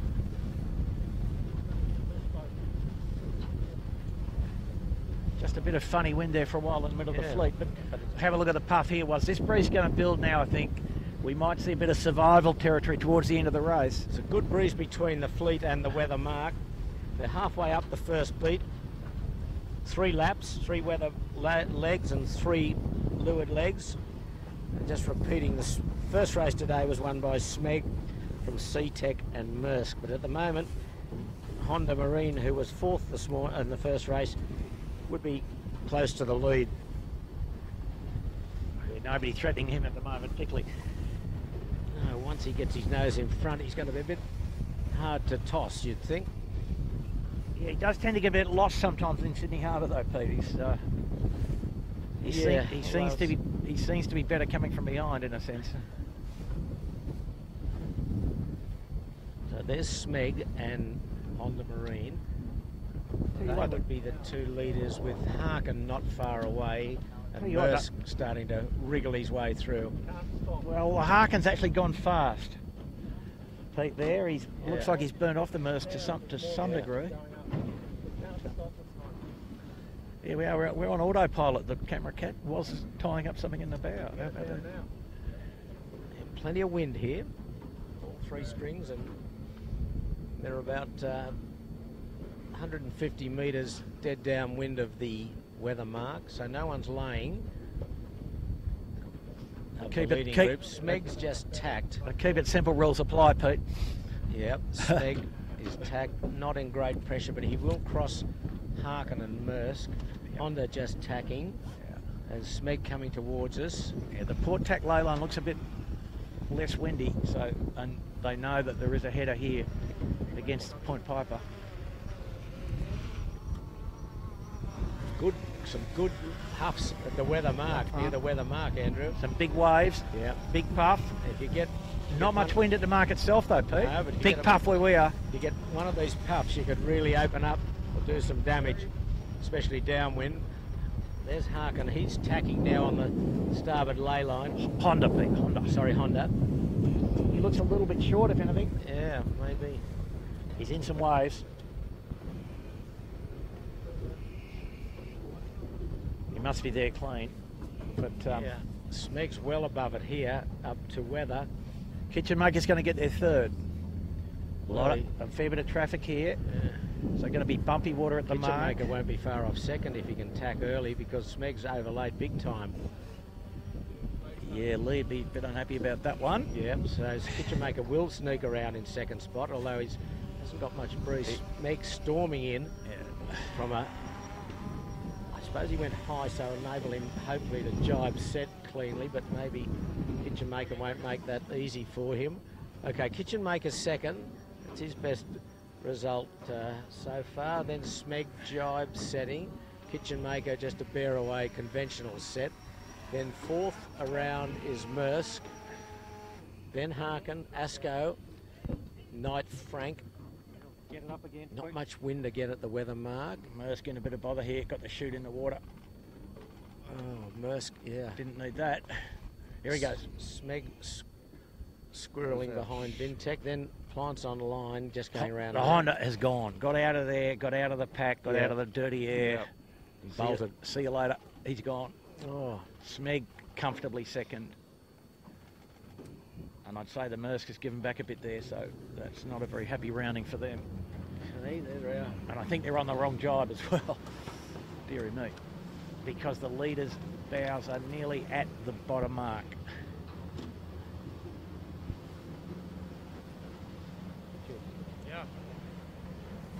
So Asco is he's about 4th or 5th. Harkin to leeward of him, just popping out behind him. Leaders running away all on port jibe, and the boats that didn't jibe early, which includes Kitchen Maker and Maersk, look okay. Yeah, Pete, that's dead right. They've got plenty of wind, in fact, on the leeward edge, and a bit less wind, the guys in the middle of the harbour, which is a bit different to last time, perhaps.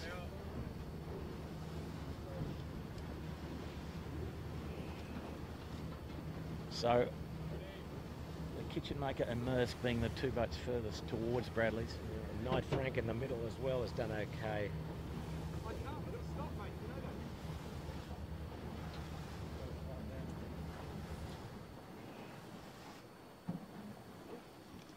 Parkin going looking for wind on the other drive. Wow. Big split. Smeg going hard left. Kitchen Maker's done well there, and presumably therefore Maersk as well. Although The big test will be with Smeg and Kitchen Maker. They went round almost together. Closer. Smeg has jibed back onto starboard and will be coming back to engage with the Kitchen Maker. So that will be the big guide. But the fleet again split downwind. If you can get the puff, you get famous. If you get dropped, you're not too famous. But Smeg now looks okay. Maersk and Smeg are pretty close, I think, Pete. Yes. The guys that went to Bradley's got some pretty good wind.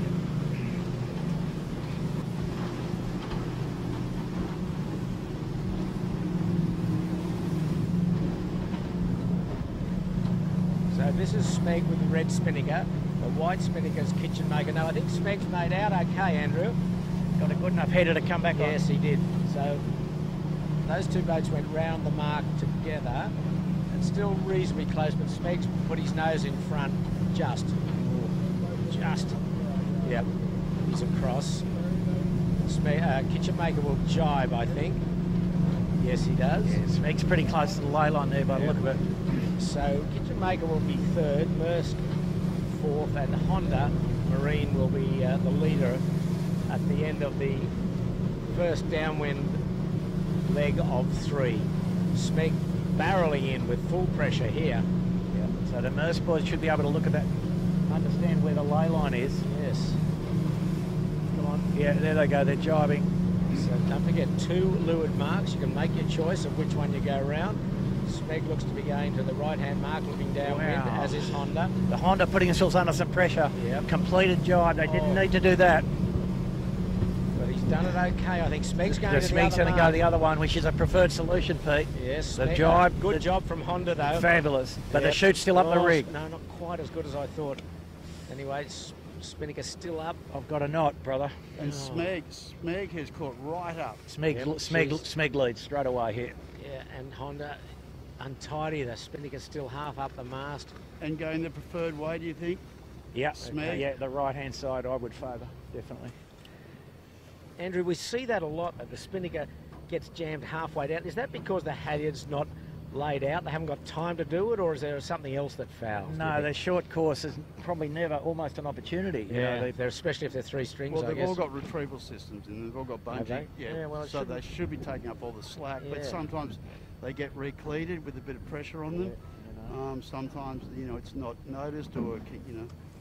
Yeah, we see it a lot though. Yeah. Okay, Asco took a little short one around the left-hand mark and now has gone back onto starboard. Asco's coming in here for the jibe drop.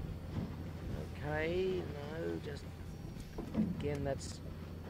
And just at the other gate out of shot, Harkin is just going around, and once again a little bit of halyard up.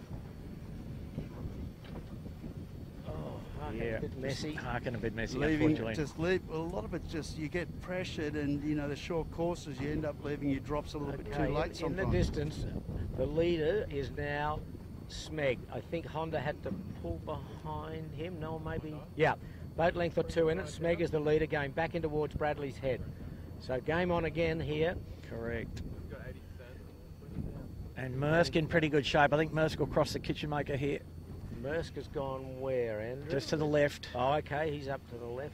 So the kitchen maker's had to endure a bit of dirty air and a bit of other nonsense. So Smeg now has tacked again to go back out into the main stream.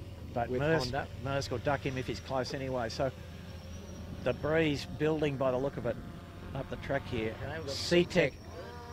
Second in first race today. He's going around. He's well back. Yeah. Triple M. Finport going around the other mark. So this is the gaggle of boats around the mid-fleet.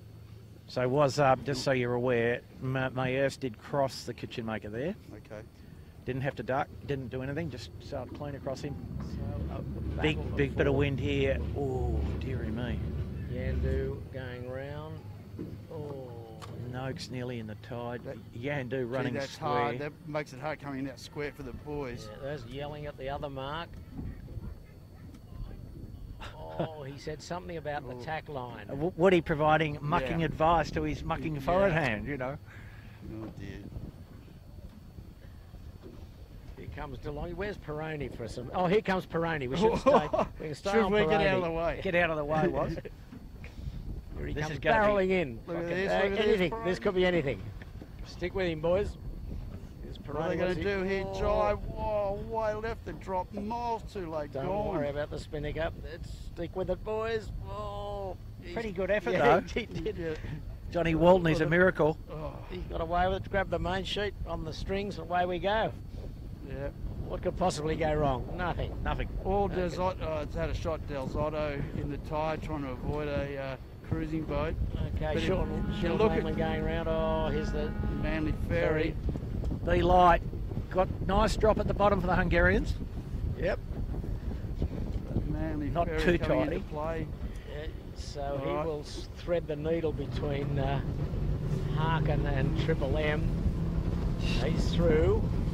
So meanwhile, back at the ranch, Yeah, we're going second beat. We're going to go up, hook up with.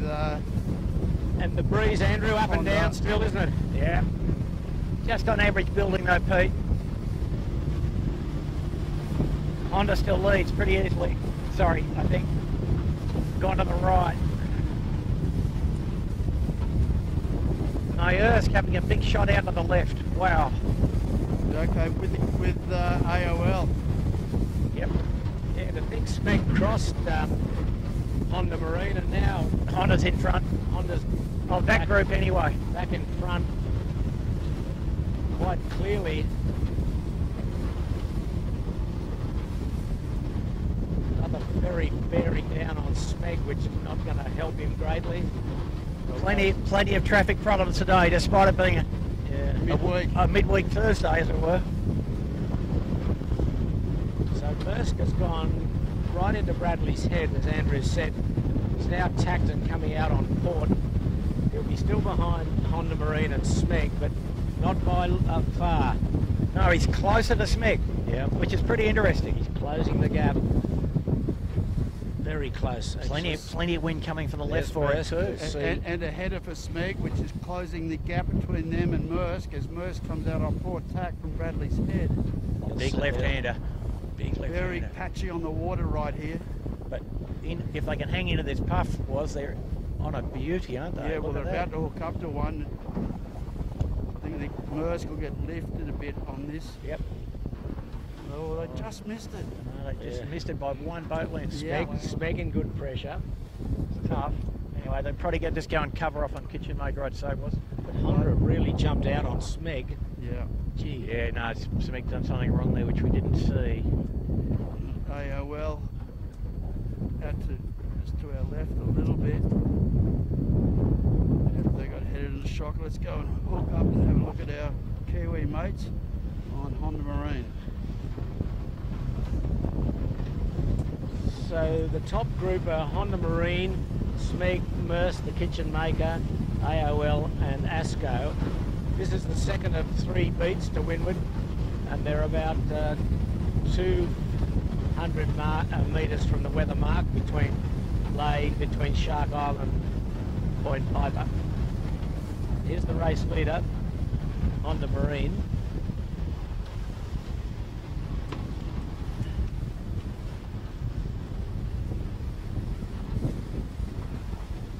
Crew of David McDiarmid, Matt Stephen and Brad Collins, who did so well last year. If you remember sailing Yamaha, they finished second. They won 4 of the 7 heats and finished 3rd overall.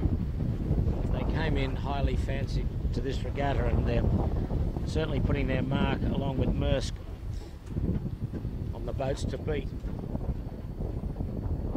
At the moment they're just about 50 metres or so dead downwind of the weather mark. You can just see the weather mark shortly to the right as they tack now to go out to the starboard tack lay, and they've got about another 15 or so seconds before they tack back. And there's the mark just coming round behind their mainsail there. And nice pressure between them and the mark. There they go. And they've got about a 50 metre, 40 metre reach, fairly easy reach into the mark. They're well above it. So nice and clean, nice and comfortable. Just springing sheets now. Bang goes off. Bang goes off, and they will be jibing here. So the second beat completed. So they've got 2 more Spinnaker runs and 1 more beat. Honda Marine leads the fleet. Race 7, JJ Giltinan world titles. They are around and jibe setting the run back to the starting area down at Athol Bay. And the breeze just building as we kind of talked about. So they had a fantastic beat. If you remember, Smeg and them were together at opposite marks at the bottom gate the last time. Yeah. And I got them to go around at I mean, race time, and it's Smeg, 30 seconds already. Smeg had the absolute opportunity there and probably tacked back on a starboard too early, I think.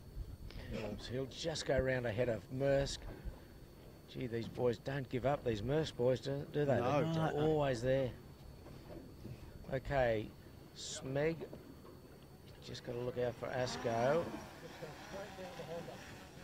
Oh, can Smeg see Asco? Yes, he can. So Smeg's jibe set. Maersk hasn't. He's done exactly. the bear away. He's done the opposite. So here we go, game on. Which has become standard practice, right, for a lot of these guys. Just go up to Doug.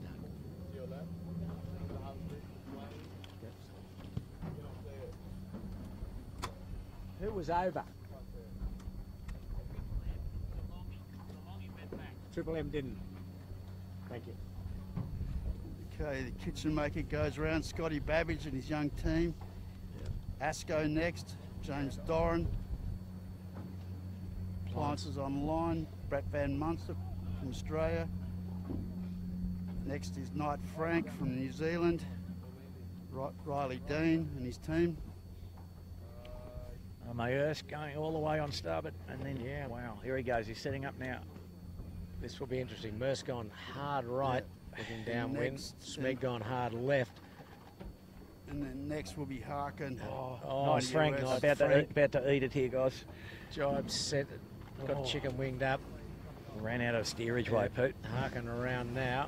Right, they've had a pretty ordinary beat, the Harkin. Wow. Oh, Knight Frank still untidy. Trying hard to have a swim. Yeah. So big separation between Maersk and Smeg. No, take no prisoners on the Maersk. No, they don't. They roll the dice big time. Jesus. 9 times out of 10 it pays off. Well, what's interesting is 3 of the following boats went the same direction at the top mark. So they didn't jibe set. Honda way in the distance has a big lead. He's got complete this run and then a beat and a run to the finish. Smeg's now bow down with pressure, but it's Maersk who's trying to punch his way into second.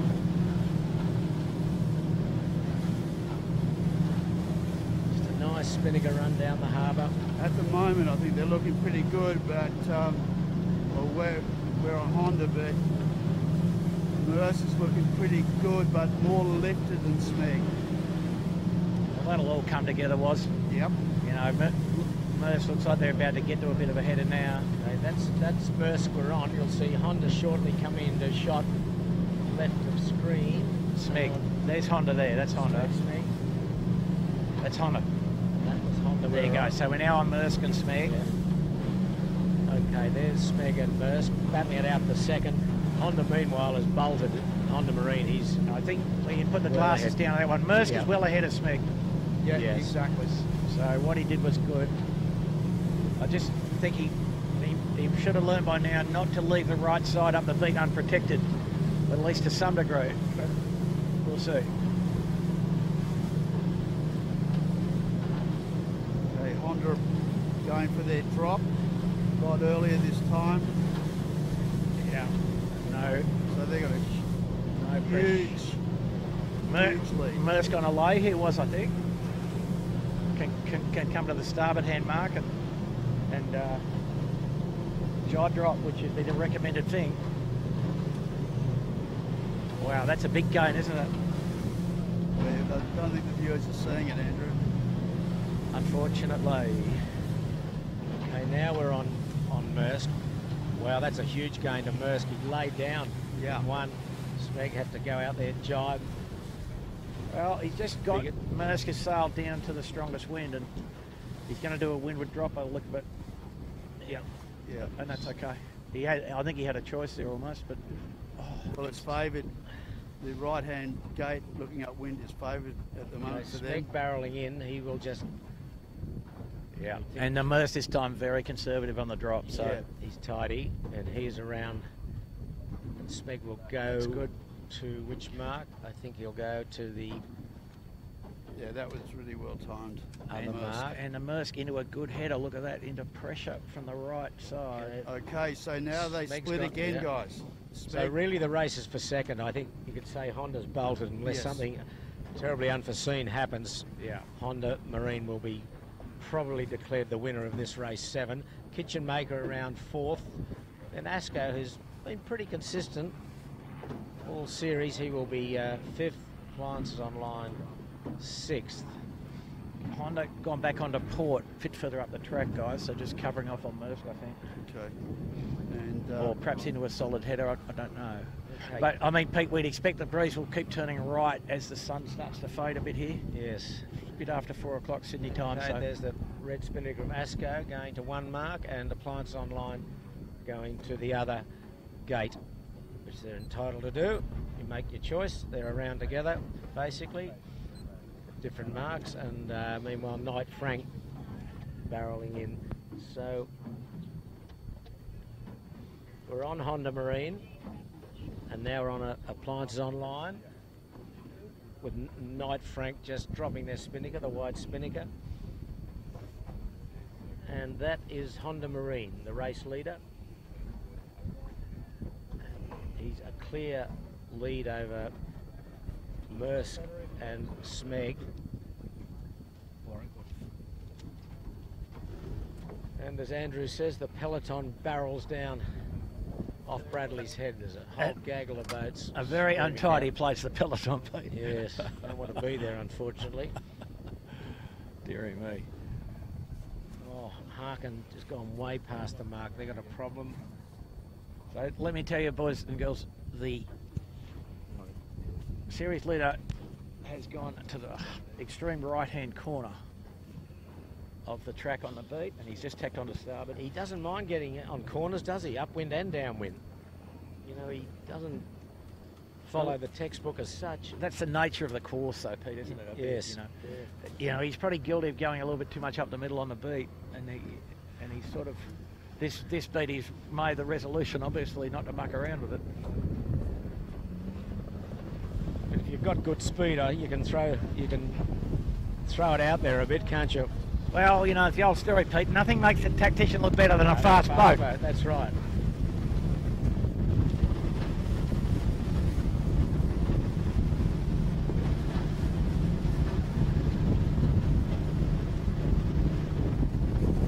So both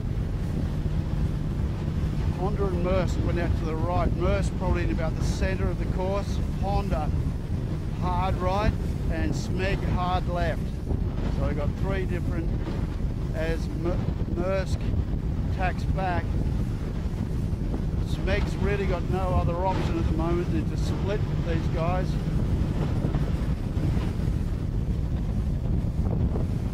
In the hard left, Smeg hasn't done that well. Asco's just climbed right up his exhaust pipe, but anyway, we will see. Which is interesting because Asco's gone to the left as well though, Pete, so I don't know what that was about. Yeah. Yeah, what? I mean, well, I'd be pretty confident now that the right will pay here. That skiff flagging its mainsail is being lapped, so don't get too excited, the Dalzotto fans. She'd capsized for a long time, so she is being lapped. Meanwhile, Honda Marine is the race leader on the last beat to windward of this 7th and final race for today. 2 more heats after this on Saturday and Sunday. But we're on Honda Marine. She's halfway up the last beat. not Del Zotto. Maersk going way right. He's still going into Clark Island, just tacked up on the starboard, high on starboard. But meanwhile, coming off the Bradley's Head shore is Smeg. Looks pretty good at the moment. Yeah, he's a little bit better up. This little scorer in here is left-handed, so there he is with Asko has tacked back. Good left-handed squall, as Andrew said, and pretty solid pressure. 14 knots, right where we are. So maybe it's just gone back to that very solid gradient wind. It's left hand here at the moment. Although Smeg didn't like it that much. He has just tacked. He looked good for a little while, but now he's playing the left hand side here. Lee Napton and the boys, and meanwhile Honda's going into Double Bay. And you'll see another skiff. Just remind you that Del Zotto is being lapped, so he's not second. He's a lap behind. He's not last though either, Pete. No, but it'll be a good test for him here to test his speed against Honda. Young boys out of the Central Coast. Okay, there's Honda. Stacked high on this starboard tack. Well, and I think he looks pretty good. Good bit of right hand coming. Yes. Wow. So I think Maersk might be a bit the beneficiary. Maersk just 100 yards in line behind Honda. Asko's been the big improver this leg. He's right with Smeg. Probably got a heavier crew, have they, Andrew? That might be just enjoying this. Oh, the Asko boys will be enjoying it, yeah. For sure. Bit of Maidsley inversion on Asko. Meanwhile, there's Honda. Keeps on keeping on. Maersk is way above, and they're overlaid. I've got them in my rear vision mirror. Good one. And they are really cracked. Yeah, that's jib out. Although they might just ease a jib in the score, was it? I don't know. Yeah. They need to go hard on here, though. Do they have a jockey pole, Andrew? They could probably start getting that up. That's not true. That's not true. But the breeze is in the right here. There's our... So Maersk, in my book, well, easily into second. That's Smeg and Asko down.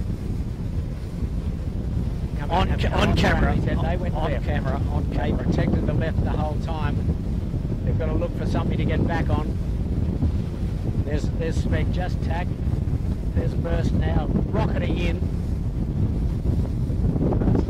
He will probably be second. And Smeg third. Asko doesn't look bad, Pete, except they nearly capsized in the pack. He's above. Gee, it's weird. Asko has done well. Honda first. So here we are at the weather mark the last time in race 7. Repeating the first race today was won by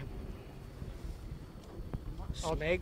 I'll take that back in that when I actually had a good look and we turned the boat around, I don't think there's going to be a lot in it between Smeg and Maersk. No, Maersk didn't have the best of times up on the hard right. Yeah, at the Smeg's coming back really well here. Yeah, so this breeze a little all bit. having to pull away to avoid Honda Marine.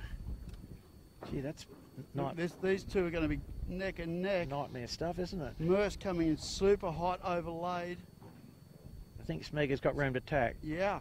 So there's an even. There That's you a draw. go. It's not even a draw. So pretty windy. And here comes Asko screaming in on port. He'll have to take the two sterns here. Which way down the run, Pete? Your call this run. Honda, look, this Honda's doing turns. Honda's doing turns. Okay, he did a penalty turn. Maybe something's happened with Del Zotto. I think that's what he's imagining. Okay. Geez, they like hitting that mark. Oh, Asko, and look, Asko. it's so dangerous. He's They've not good hooked at the the corners mark. now. He's done. They've done this before. Oh, They've he's hooked done the this mark before. up. They're in the tide. Yeah. No. They're freed. They're freed themselves. Miracle. Now, just remember, you can hit the mark in 80-foot skiff racing. So you don't have to reround or anything like that. You just carry on. So where would I go, Andrew? I would go right what Maersk is doing, I think. Yeah, I think that's probably the Well, right my old answer, friend Pete. Lee Napton, he doesn't often get it wrong, so I'd roll the dice. If they're good at that, I'd go right and then jibe and just flag it round Bradley's and 3-string all the way in. But anyway, we'll see. That's a pretty restrained sailing for the boys on the Honda, isn't it? Yes. I'm not even sure they infringed, to be honest. Well, I'm pretty sure they wouldn't do it if they. Well, they probably had infringed with Del Zotto. That's the only one they could have at that point. Oh, Smeg there. Yes, Smeg. good It point. was Smeg, I think. Oh, Yeah. that's right, because actually they They were were Windward boat. Pack, They were weren't Windward boat, yeah. Same They tack, were on the Windward same boat. pack, You're yes. probably right. Yeah, And yeah. Lee's very polite about it. He might have said, how about it, boys? Yeah, very good, Pete. Yeah, that's why I'm a tactician. Yeah, I know. Well, and a rules advisor. Far from it. Okay, so Maersk now coming back. Maersk Get is on- get easily, on our bow, guys. he's Come- easily second. If you come around to the right a little bit, Blake, you'll pick up Maersk. They're coming back at Honda. God almighty, eh? Honda did the penalty turn, don't forget. Yeah, sure. But he's still got he's just doing a nice cover here. We're going into Bradley's. Honda. There's Maersk on port, Honda on starboard. And Smeg on a boomer out off Clark Island. Yeah. Well, it's still a Having a great exciting battle race all for this. second. Honda will... There's Maersk. You'll see in the red spinnaker in the background. The black spinnaker, you can discount Del Zotto because as they keep saying he's being lapped. He's not in this battle for second. And there's... Where are we? We've got Maersk and Smeg. I think that's the real battle for second. Oh yeah, no doubt about it. First is basically secured with Honda. Just, and looking a bit odd at the moment because Maersk's in a bit of a lull, but the boat in the middle, Del Zotto, just got a big bow down one. Oh, camera cat capsizing. Hang on. Do your seatbelts up, bucko. Okay, don't throw away your tickets yet. We've got a really good battle for second. Smeg screaming down. And I like Smeg at the moment, Andrew. Do you think or not? Can he cross Maersk? No, he's got another job. Yeah. Maersk's now in the path, which got He won't lay though, Smeg. Maersk. It's going to be close. It's close. Yeah, but It's going to be really close. I think Smeg might hammer him. Yeah. Geez whiz. okay, we're on the I would favour the Maersk, but I wouldn't. Honda, No warranties with that. Honda coming in now, very close to him. There's Smeg with the red spinnaker. Discount the black spinnaker. There's another red spinnaker, which is Asco, and the white spinnaker is Maersk.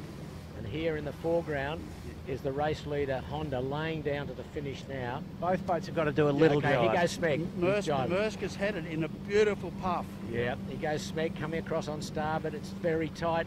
Del- Smeg's got the bow down. Swing it out, Del boys. Zotto's has right. Oh, jeez. Maersk has to. No, Smeg's going to get there. Yep, Smeg's gonna Smeg's be across second. him. Good job, Lee. Well, Maersk, the only thing they can do is have a look at a I job. told you that was the way to go, Andrew. Yeah, right on. Okay, Honda will get there. Honda Yep. first, Smeg second. Okay, well Okay, done. Good comeback from Smeg. So they put it.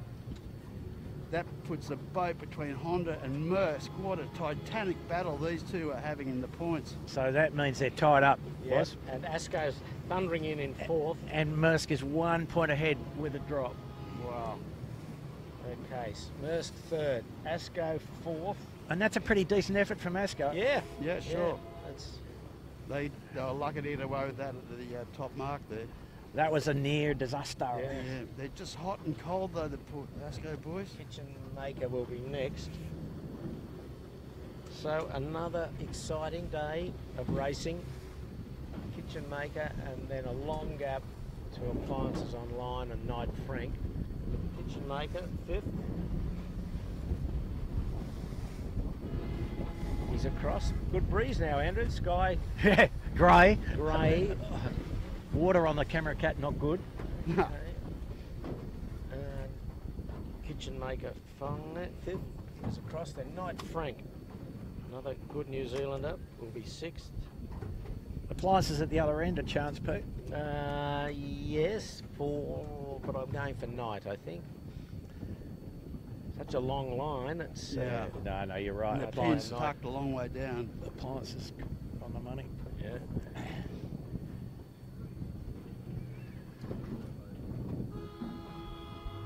Okay, Knight Frank across in 6th, 7th, the appliances online.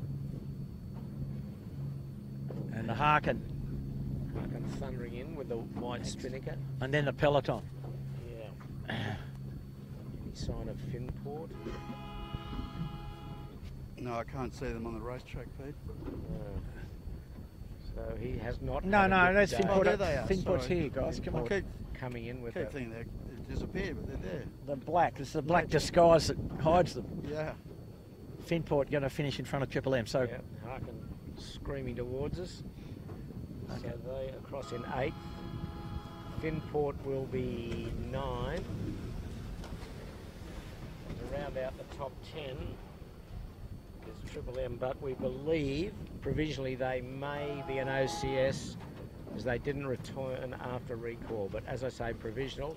So we'll mark them down as C-Tech goes across in 11th spot. No, they didn't finish Triple M, Pete. They didn't? Okay, so he is out. So C-Tech 10. It's always disappointing not to get that hoot up. Rag and DeLonghi.